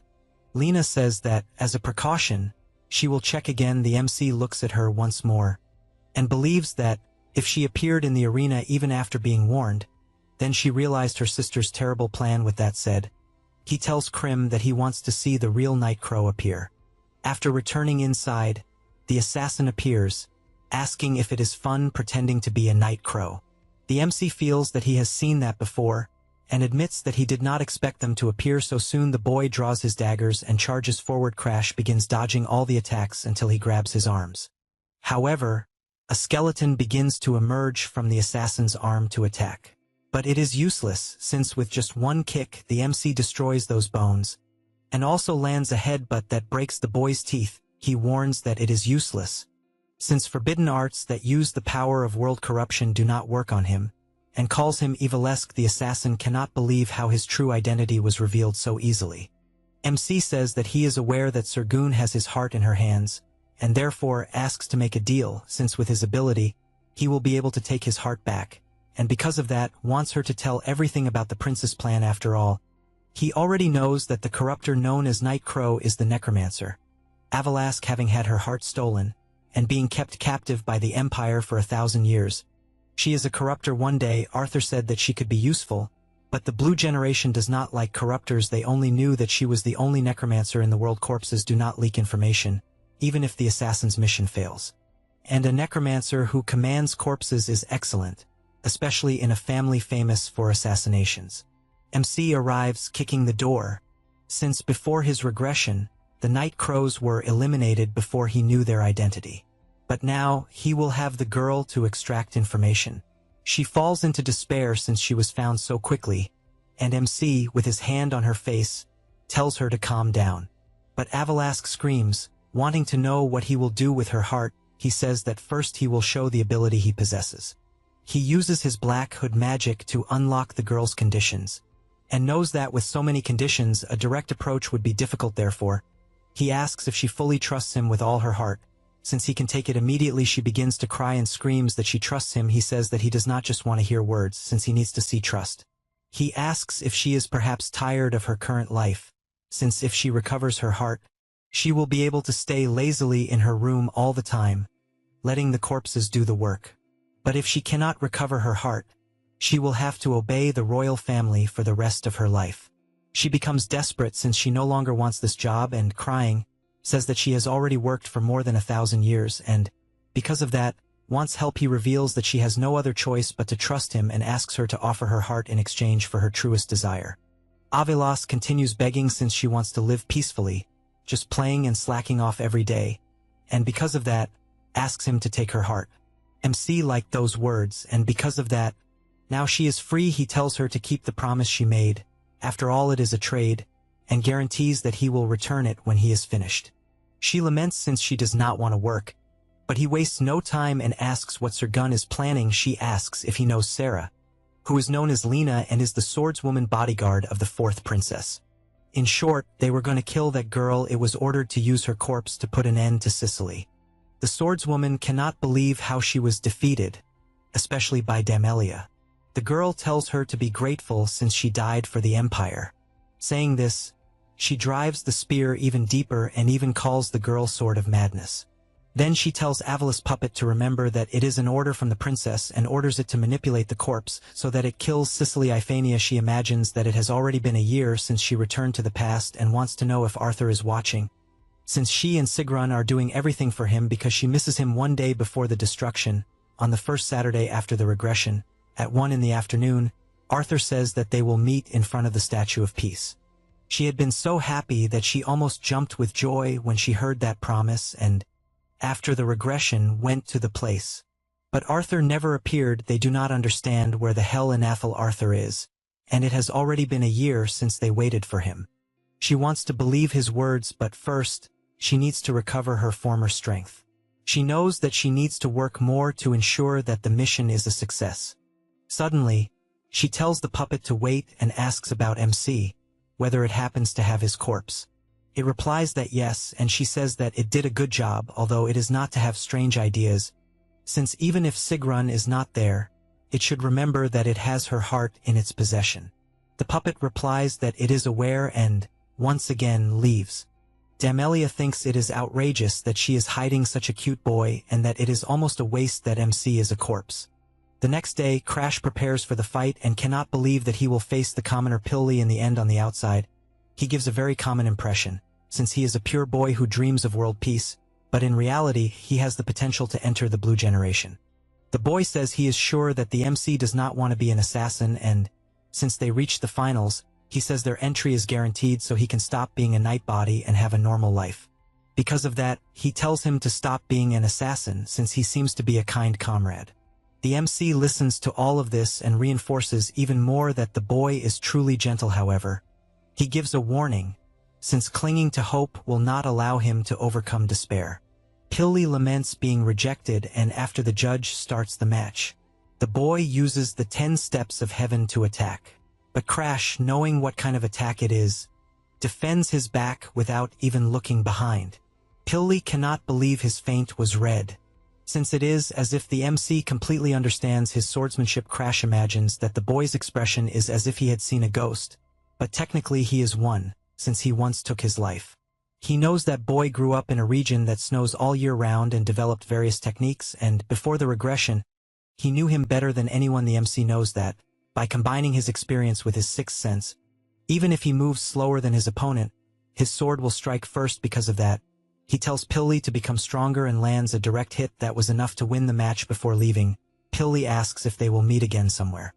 The MC remembers their past, when the boy said he would try even harder, since the curse had been removed from his body, ensuring that he would protect that world. The MC knows that was the first time he heard a thank you, and because of that, he says they will meet again at the academy. The boy says he understands and that he is looking forward to it. The second prince, watching the match, tells Avalask that she was truly 100 prepared and expected nothing less from a night body. He imagines that if he uses this group of assassins to attract 9 more, he will eventually have the throne all to himself. She says she is honored to have a favor granted to the second prince, and Sifin asks her to maintain that humble attitude. Obeying like a lion dog at that moment, they notice a strange movement and the butler shouts that this is the second prince's location. However, he realizes they are the Black Dragon Knights, and does not understand why that order is there, since they are used to punish criminals. Demilia approaches and announces that the second prince is under arrest on suspicion of the murder of the fourth princess. Sisley the boy becomes outraged and questions why he would kill his own sister. She warns that they discovered he ordered Sisley to be killed, but this leaves Sifin furious with rage, since he never wrote anything like that to anyone. However, a voice questions who said the princess is dead. Demilia recognizes that voice and Lena tells her to forget the murder, since not even the shadow of an assassin was seen. The woman cannot believe what is happening and why the girl is still alive. On the night Lena was killed, she was moving at high speed. Since the princess' intuition was correct, that was when the girl asked if they could really trust the royal spy they had hired. She said she would check again. When she heard it, she thought it was impossible, but the spies were drawn in and she does not understand why the hell Sisley is being targeted. At that moment, Krim appears calling Lena and says that, in exchange for her life force, she will grant her the power of immortality for a while, so she must pretend to be dead. The swordswoman is startled when she realizes it is the MCS Crow speaking directly in her mind. The power is drained from her body, and she questions what the hell he did and whether she really has to pretend to be dead. As soon as she says that, Damelia appears behind her and immediately drives the spear into her stomach. That made her realize that, if it were not for the crow, both she herself and the fourth princess would have died at that moment. Sisley orders the arrest of the vice-captain of the Black Dragon Knights on suspicion of espionage. The guard is startled, asking what she means by spy. The princess explains that Damelia used the guards because she was convinced they were dead. Then, with a single command, she orders the swordswoman to finish it, and with a simple movement, she strikes a blow that launches the guard with full force against the wall. Damelia cannot believe how things ended up like this, since she had ordered Evlask to kill Lena, and concludes that the fourth princess is astute for having realized everything, and, because of that, her plan was ruined. She knows that this is the reason Sigrun wants to kill her sister so badly. Because of that, she places her hand on the heart inside her bag and orders Evlask to kill the princess immediately. The girl panics, since the MC has not yet stolen her heart, and as she loses control, she screams for him to save her. At that moment, the Black Hood ability goes to the heart and pulls it from Damelia's hand, leaving her unable to understand why the heart disappeared. She becomes enraged since she failed to kill the fourth princess, failed to capture the second prince, and even lost Evlask's heart, and cannot believe it was all for nothing. Only then does she come up with an idea, since she needs to kill the princess on her own, and will take advantage of everyone being distracted by Evlask's puppets. She prepares herself and advances with her absolute speed, telling Sicily to die at once. However, Crash steps in front, blocking the attack, and even the swordswoman is surprised to see who it is. Damelia questions how a mere corpse managed to stop her divine spear. The MC says that, as always, her simple way has never changed. She is startled since he apparently knows her, and the prince, not fully understanding what is going on, realizes it is his chance and orders her to be captured immediately. The guards take her spear and inform her that she is under arrest on suspicion of murdering the imperial family. She becomes furious at this outcome, since even though her plan was exposed, she should not have done anything unnecessary, and all she wants is for Arthur and Sigrun to help her.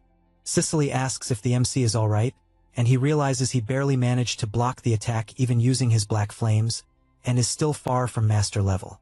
She says that this is what happens when facing the divine spear head-on, but he replies that she is safe and that is all that matters. The girl becomes extremely embarrassed, and the second prince shouts for them to find the other accomplices of what happened. Because of that, the MC enters the shadows together with Evlask, and tells the princess to keep an eye on her siblings. However, she tells him to wait, since she needs to treat his injuries, but Crash tells her not to worry. As he is used to getting hurt, the swordswoman does not understand what he is talking about. But the princess agrees with everything, although she regrets that he is leaving without her being able to thank him, and promises that she will repay this debt one day. They appear in the carriage, with him finding this movement ability incredible despite having many restrictions. Evlask laments, since she can only teleport living people over short distances, and hands over the golden dragon herb that he had requested. He fulfills his part and hands over the heart, since with that they are even. She was sure that he would make her work forever like the corruptors were, and he does not understand why he would be one. She, in fact, is doubtful, since from what she saw, he used the power of corruption when he stopped Amelia's attack. He understands what is happening, since in her view, the black flames are the power of corruption, and that is why she believed in him the whole time. At that moment, the crow apologizes for interrupting the conversation, but says that he received a message from a subordinate, and apparently something happened to his fiancée. He asks what that means, and the crow says that he just received a message saying that a bastard known as the assassin dog invaded the mountains, and Bianca appeared at that moment. The MC realizes that this was the bad premonition he had when he encountered the assassin dog's disciple, and knows that the situation is terrible. For that reason, he warns that they are heading immediately to Hardened Hearts. Avalask becomes intrigued, since he is a corruptor who has a fiancée, and, from what she has heard, he is the youngest son of the Valheim family who was engaged to someone from the Hardened Hearts. The MC comes clean and reveals that he is not a corruptor and, undoing his disguise, reveals that his real name is Crash, and that he is the youngest son of the Valheim family. The girl is so shocked that she lets go of his heart and shouts that this is insane, since the boy she knew had always been someone from the Valheim family in secret. Meanwhile, in the territory of the Hardened Hearts, Jenica cries, since if she had been honest, Bianca would never have climbed the mountains. Krim's subordinate asks why Bianca suddenly decided to climb the mountain. She explains that the girl couldn't find any in the market, and didn't know she would be foolish enough to go alone. A few days earlier, Jenica had made it clear that she would get what that useless Valheim wanted, and, because of that, her sister could return home. Bianca looks back and says that Crash is not useless at all. Besides, she didn't ask her to follow since she only wanted a search party.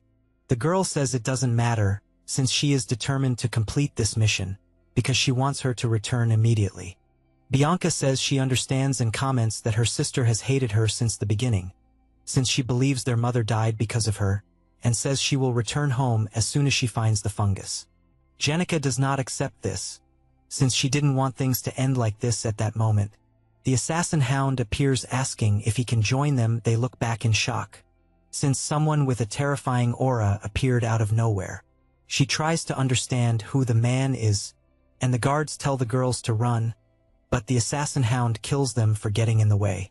Bianca pulls her sister through the snow until they manage to hide. Jenica asks what is wrong with that guy, but all her sister says is that she promised Crash that she would definitely bring back the solar snowfire. Her sister says she is tired of hearing about his fiancée, and that she doesn't want to die in that place, and says she has an idea, since they are equipped with a movement artifact and might be able to delay him if they reach the glacial cliff. The hound realizes they were clever, even though he sees no difference.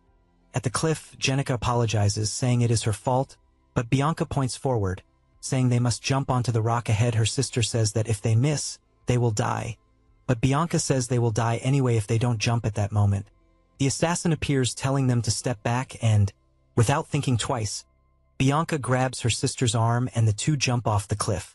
He is confused, wondering if they are trying to kill themselves, until he realizes that, in the end, there is a rock to land on, and finds it amusing, since he also wants to play. Bianca tells her to trust her and, at the same instant, throws herself at the hound so the two fall down the cliff, since that is the only way her sister would be safe. Jenica remembers all of this and, crying, says that was the last time she saw her. Then, a group was dispatched to the place to find her alive, but they were unsuccessful. She feels guilty, since if she hadn't suggested the cliff area, none of this would have happened, and if she had been honest from the beginning, they would be safe in the mansion. The boy says he is sure that Bianca is safe somewhere. She tells him to stop saying nonsense, since a week has passed, and even if she managed to escape the assassin, Bianca spends all her time reading books, and there would be no way to survive in the deep mountains. The girl is actually sleeping, and in her dreams all she wants is to see Crash. She wakes up and realizes she fell asleep again. She reflects that she survived for days with only nuts and the heat from the solar snow fungus. And at least her legs are fine after falling off the cliff with the assassin. She kept climbing to higher places to send a request for help eventually. She reached a place where solar snow fungi grow in abundance. She picks up these fungi with her hand, since, as the name suggests, they emit natural heat being in a cave about to collapse. She managed to stay warm. She used a survival book as a guide and managed to treat her injuries. But between the cold, the injuries, and the lack of nutrition, her stamina reached its limit. She does not know if she will be able to hold on much longer, since she keeps falling asleep. And it is a pity, since she had promised Crash that she would deliver the fungi to him. The assassin feels relieved to finally find her and says that her path ends in that place. She crouches down since she saw a nut, and at that moment, an axe flies toward her and causes a massive explosion that throws the girl away. At that moment, the assassin dog approaches, calling her weird, since her expression did not change at all, and admits that he did not expect the fiancée of someone from Valheim to be so troublesome, and that if she had behaved like a hostage, she might have returned home intact. He takes her hair ornament, since he will be able to earn good money, and all Bianca can think about is that she wants to return to the Green Pine Mansion with the MC, reading books while he trains. Maybe the days she spent with him left some emotions behind, and for someone who has no emotions, she knows how valuable that is, and if she had realized how comfortable and fun it was, she would have enjoyed it more. So once again, she calls for the MC, and at that moment, he appears punching the assassin in the stomach, sending him flying backward while questioning who the hell arrived. Crash, holding Bianca in his arms, says she did very well, and asks to leave the rest to him. The girl feels relieved to see him and faints. The MC tells Krim to take care of her, and the crow warns that he will not be able to intervene, since his servants are not strong enough to fight, and Evlask is still afraid of the guy. He says that is not a problem, since the necromancer teleported him to the place, and that was already a great help.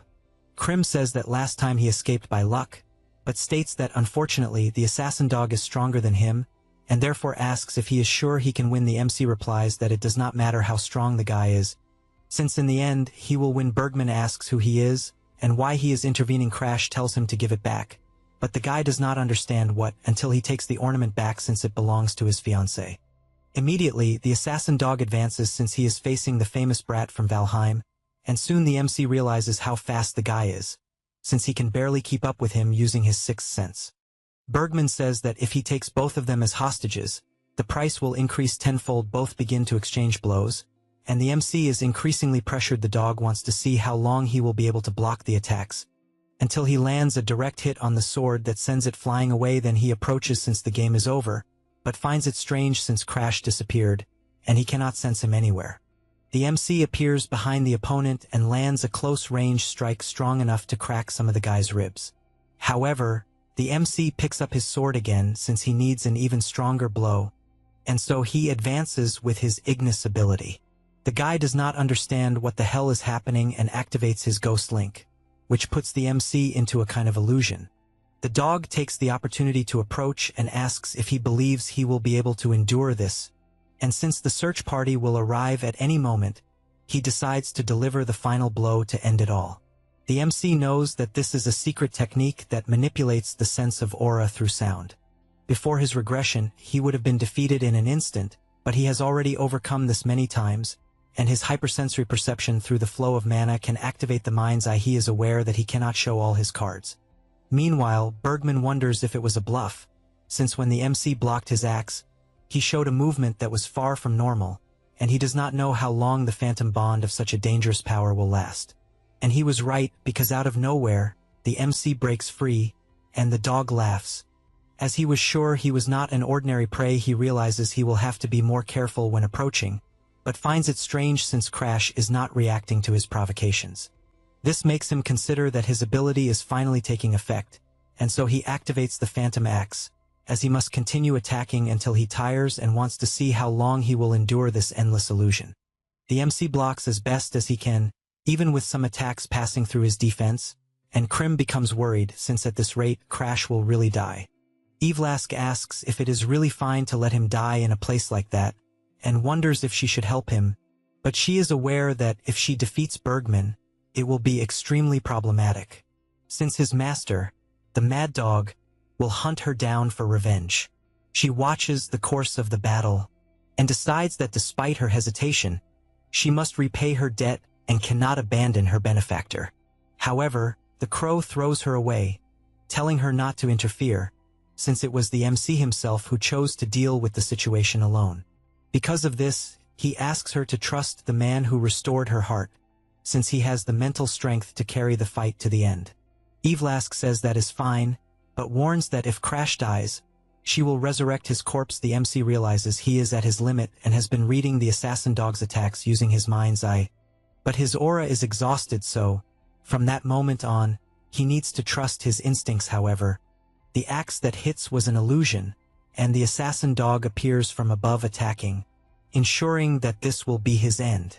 The MC panics, as his situation has worsened too much. But he learned the truth about his limits a long time ago. He was a weak boy who had no talent, and unlike geniuses, it was impossible to grow stronger in the face of an opponent with overwhelming strength. He knows that because of this, he has been hiding his fangs until now, and activates his forced rupture, blazing erosion. Using Ignis flames to convert the energy of world corruption, he surpasses the strength and limits of human flesh. In his current state, he can only maintain this ability for exactly 3 seconds, and filled with rage, he declares that he will finish this before that Bergman panics, as he cannot follow the strike with his eyes alone. And knowing he will die, he activates his illusory scream. Crash thinks this is annoying, as he aimed for his neck, but the sound blurred his vision and disrupted his aim. The assassin dog realizes the blow landed on his shoulder, and, because of that, activates his technique and attacks once more to end the fight. The MC sees the attack and knows his mind's eye tells everything, as the effects of blazing erosion are fading, and his head is about to be cut off by the man's claws. Immediately, he activates his black hood, as he will not die in a place like that, even in his dreams. And because of that, his arm gets cut off. However, the mouth on his hand is still moving, just like his mind's eye. The crow is soon surprised when he sees what it is about, because in that state, the MC's concentration reached the domain of fusion with the world, and all the senses of his body went to the maximum level, reaching an absolute state. At that moment, the dog realizes he has lost, and, in the next instant, has his body cut by a colossal attack from Crash, which split his body in half. Krim is shocked when he sees the result of the battle, since the MC is extremely injured, because the strong defeat their enemies without a scratch. But for the weak to overcome, the strong requires a great sacrifice. The crow approaches and asks if he is satisfied. He laughs, and, falling into the snow, says he is far from satisfied. Krim then asks them to return, and Evil asks, using her teleportation, takes everyone home. Now, an event in the past life before the regression, Bianca says that if she could express her emotions, the world would not seem so gray. Crash listens quietly, and she asks what would be worse, having emotions or having none, and comments that, in any case, he would not care if she died. After all, they are practically strangers now. He says the family decided this on their own, because the head of the Hardened Hearts simply lost his mind one day and beat his entire family to death before taking his own life, and Bianca was the only survivor, saved by the second daughter, Jenica. In response to the tragedy, the Valheim house considered the marriage alliance worthless, and unilaterally broke the engagement between Crash and Bianca. Thus, that meeting was arranged only so they could say their final goodbye. The MC says he is aware that they will not see each other again, and asks her to consider what he is about to do as warning, since he will not be by her side if she gives up on living. With that, he uses his ability to remove the curse from her body after absorbing everything. He knows that a simple doll will be neutralized instantly, and therefore asks how she feels. Because on that day, Bianca was freed from the snow doll curse for the first time, and, with her entire body distorted, she simply says that the world is truly cruel at the same time that she regained her lost emotions. She also became a monster 3 years after that event. In the territory of the Hardened Hearts, the soldiers question how long the war will last. The commander explains that all of this happened because the second prince of the empire sought asylum in Hardened Hearts. The prince possesses information that could shake the very foundations of the empire, and that is how the war began. He says that the White Phantom killed the poisoned king out of revenge and isolated himself in the ice pavilion of the Northern Sea. An explosion occurs at the site, and the MC on top of the hill questions what the soldiers of Starlon are doing, since they are responsible for the supply depot, and does not understand how they can be so careless. At that moment, the soldiers appear shouting for everyone to stay alert, since Crash is a member of the Blue Generation. He begins to flee, since he used too much of his curse, to the point that not even a saint could heal him, until he reaches the destroyed castle. Unable to believe that he has no choice but to ask Bianca for help, he starts knocking on the door, asking her to open it, until a glow appears from inside, and several ice arrows fly toward the soldiers. Finishing them one by one, she says it has been a long time since she last saw him, and, with a sword in her chest, asks if he is okay. The MC cannot believe what he is seeing, and asks if, by any chance, the wound was caused by the son of the poisoned king. She simply asks if he remembers what she asked before, about having emotions or not, and which would be more painful. Then she explains that on the day of her family's incident, Jenica said she never truly hated her from the bottom of her heart, and that she only hates herself for hating Bianca, and that she is a child who did not deserve to be hated. Bianca heard all of this, and at that time it was as if she had no emotions, and did not understand what they meant by a contradictory feeling. Because of that, even when the family fell apart, she felt nothing, but at that moment she knows what emotions are and finally understood their words, and her sister truly loved her. She cried a lot, since she wished her emotions had awakened earlier, and maybe she could have shared the sadness she went through with her family, that, perhaps, could have allowed her to stay together with the MC. After these memories, the MC wakes up, since he had that dream, and, calling out to Bianca, the girl appears, grabbing his arm. As he is finally awakened, he wonders if that place is hardened hearts. But she asks about his arm, if it still hurts. Meanwhile, Crash's concern is why the hell she climbed the mountain alone, since if it weren't for Krim talking about what happened, he wouldn't have arrived in time. She becomes confused about what to answer, and says she just wanted to give the solar snow fungus. He takes a deep breath, takes something from his pocket, and hands her her hair ornament. He also apologizes since he couldn't wrap it very well, and, with a smile, says that he can finally prepare the elixir.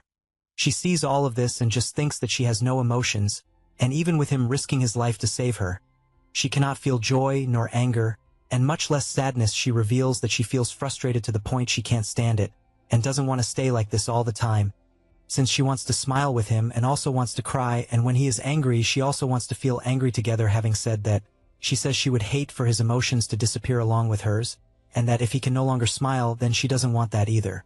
The MC tells her not to worry, since the effect of the curse is reduced by half for anyone who is the target.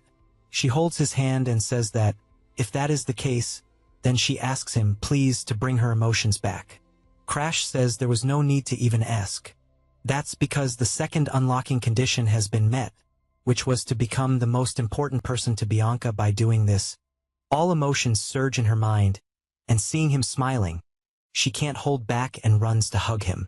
That's because if she could express her emotions like this, at least the world wouldn't seem so gray. After a while, she stops crying, and the MC asks if she is feeling better. This makes him imagine that she has returned to that impassive state and is probably having trouble processing these emotions. Suddenly, Jenica knocks on the door, asking if she can come in, and when she does, she is startled, as she doesn't understand what happened to her sister's eyes. Crash simply asks what she is doing there, and she replies that her brother invited Bianca for lunch, and, since the MC cannot move, she decided to bring his meal upstairs. Crash imagines that she wants to talk to Bianca as family, especially since she didn't even look at him in his past life. Jenica apologized to Bianca, and he wonders if she will do the same. Because of that, he gets his fiancée's attention and says that if Jenica tries to change her attitude, she shouldn't feel the need to forgive her, since if she doesn't like it, she should just ignore it, and when everything is over, they will return to the mansion together. Bianca hears this, shakes her head from side to side, and opens a smile, saying that she is very happy now. The MC says goodbye to her, and after everyone leaves the room, he tells Evlask to lend an ear for a moment, since he wants to hear what the family wants with Bianca even before hearing anything. He guarantees that if he hears something wrong, he will sink that house into the ground, and the crow warns that he is not in a position to worry about his fiancée, since he doesn't even have an arm, and asks if he can really steal his immortality in that state. MC asks not to get irritated, since an injury like that is nothing for a saint of the Holy Land, as she would heal it in the blink of an eye. One of the 4 nations, the Holy Land of Freemen, it is said that the saint there possesses a divine power granted by God, even capable of resurrecting the dead. Krim asks if he really believes his family would spend a fortune on someone useless like him. MC laughs since it is true, and he has been thinking about replacing him with a better right-hand man. Krim is startled upon hearing that, and questions if that is the reason he recruited Evlask. He says yes, since if it is her, stitching the right arm of a dead man should be child's play. The crow cannot believe he wants to use the girl to the very last drop.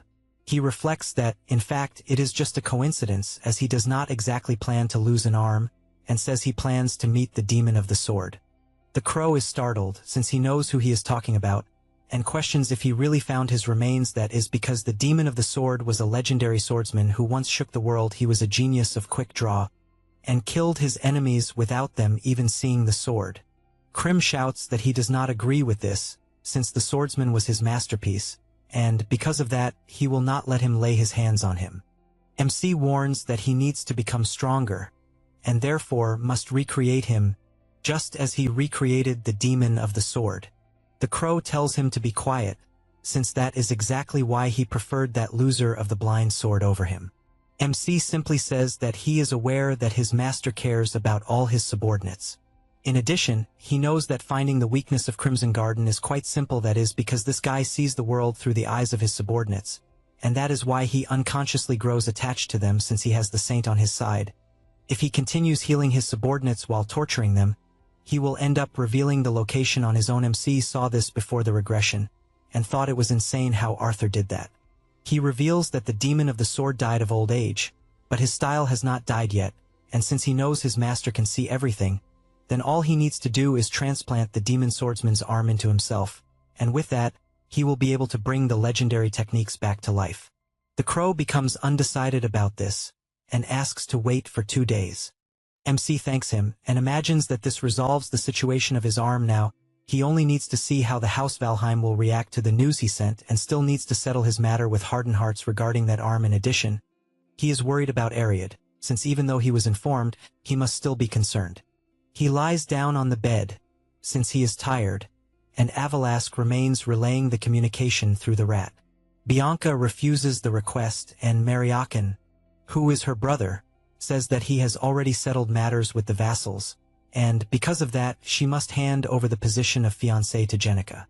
She replies that she may be a child, but when there is something she wants, she will never let it go. Because of that, she assures that she will not give up her position as fiancée, and it is the only thing in the world she intends to protect. Her brother becomes enraged and questions how she can endure that position, while being a discarded, cursed doll. Jenica stands up, saying that he is going too far, and the boy simply says that he is stating the facts. Bianca says that she does not know exactly what her family has done for her and, in fact, does not care at all about what happens to the house, since none of them truly care about her. Because of that, she reveals her decision, that even if she is expelled from the family or loses everything, she will stay by Crash's side. Her brother stands up furiously until MC appears apologizing for interrupting the conversation and says that he heard some things in the corridor that he could not ignore. Maria-chan becomes concerned and says the boy is injured and therefore should be resting. But he says that there are 2 rumors spreading lately. The first is that Crash saved his fiancée by defeating the assassin dog, even at the cost of losing an arm, and the other is that the security of House Hardened Hearts is pathetic to the point that they couldn't stop an assassin dog. So with the patriarch absent, he is sure they realized which rumor is more convincing. Maria-chan feels cornered and asks what he wants. He says it's simple, as he only wants Bianca to do what he wants.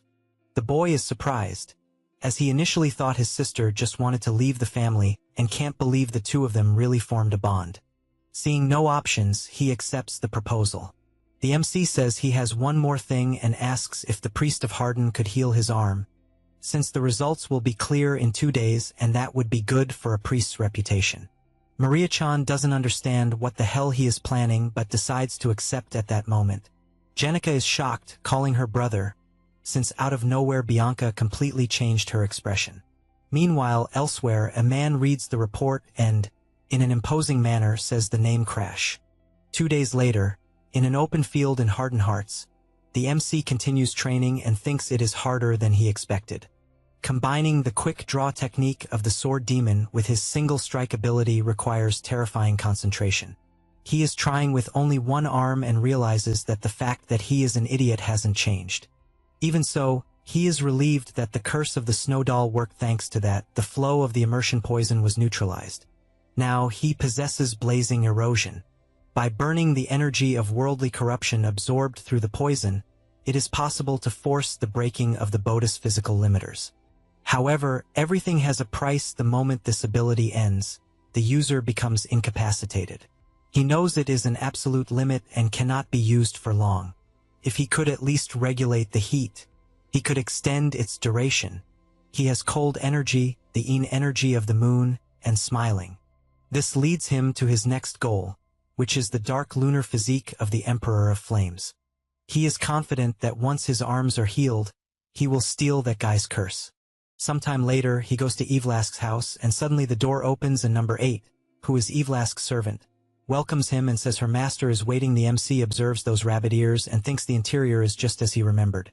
The girl welcomes Crash. As everything is prepared for the transplant, the MC finally stands before the Sword Demon's arm and asks if it can be attached immediately. She says it is not impossible and that it will be incredibly painful. And if he is afraid she can knock him out, he says it's fine as he is used to pain. She warns that she doesn't want to see him crying in the middle of the process. He lies down beside the arm and the girl begins the procedure. The arm begins to fuse with his body, and he feels a surreal pain. The regeneration of the fusion is completed, and now Evlask moves to the final step, which is the connection of the nerves, causing another terrible pain. At the end, Evlask admits being surprised that he endured without fainting, and the MC testing the new arm thinks there is a reason he endured without losing consciousness and decides to test the immersion poison on that arm. Its appearance changes completely, and it was as he imagined, since if he had been unconscious, the immersion poison could have gone out of control while absorbing the arm, and he begins to control it calmly until his arm returns to a normal appearance. His master asks if it is over, and he says yes, as it feels like his own arm. Krim tells him to test it right away while he is learning the art of quick draw and tells Evlask to provide the training field. But the girl warns that she is not his servant. However, Krim asks if she is not looking for the ancient book Hakuben. Immediately, the girl changes her expression and calls the Krim. Number 8 says she will show the way, and, as they walk, the Raven asks how much he knows about the quick draw art of the Sword Demon. He says he is aware that it is strong, and Krim asks if that is a joke, since he should not have returned with such a mediocre level of knowledge. With that said, he explains that it is something completely different from anything else. Normally, a quick draw technique involves accumulating aura while the sword is still in the sheath, and then simply drawing it at maximum speed. But the Sword Demon's technique is different as it takes the accumulated aura inside and decomposes it into fine particles. These granular aura particles increase explosive acceleration, and when it reaches the limit, the blade bursts outward. After saying that, he asks if he understood, and he says no, but he will just test it. The Raven tells him to surrender to the memory of the arm, since the thousands of strikes from the Sword Demon of that period are engraved in that arm. The MC likes this, since both a good master and an arm of the Sword Demon are gathered, and now only his own will remains, and he will test it as many times as necessary. A few days later, he continues practicing frenetically, attacking even number 8, who says she can see the blade with her own eyes. The Sword Demon's technique should be so fast that it would be impossible to perceive. He believes the problem is truly his own aura, and, because of that, thanks the girl for staying with him every day during training. She says that he should trust himself more, and explains that a single-digit number like her has the strength of a master-level fighter. He knows that the people he will one day need to protect are all master-level, but he still gives his thanks. Suddenly, Evlask appears, and the MC says he is returning to Valheim. The girl does not believe it, but he says she can go with him.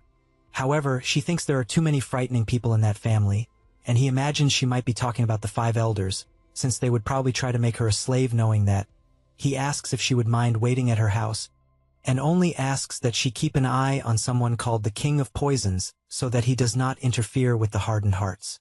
The girl is even more startled, since he is asking her to face the King of Poisons, one of the 10 great sovereigns. However, since it is only to protect the patriarch, she says she will manage somehow. The MC thanks her, and she simply sighs deeply, since he has no idea what she might ask of him one day. Number 8 asks if she is sure about this, and she says that normally she would have followed the boy, but if she stays with him for too long, she will feel as if she is in the company of her former companions. She also believes that the MC will one day become a very dangerous invader, but in the end, the reality is that she prefers to stay at home. However, one thing is certain, since if the MC gets into trouble, she will definitely be there to repay this favor. That's all folks. If you enjoy the video, subscribe and hit the bell. Thanks.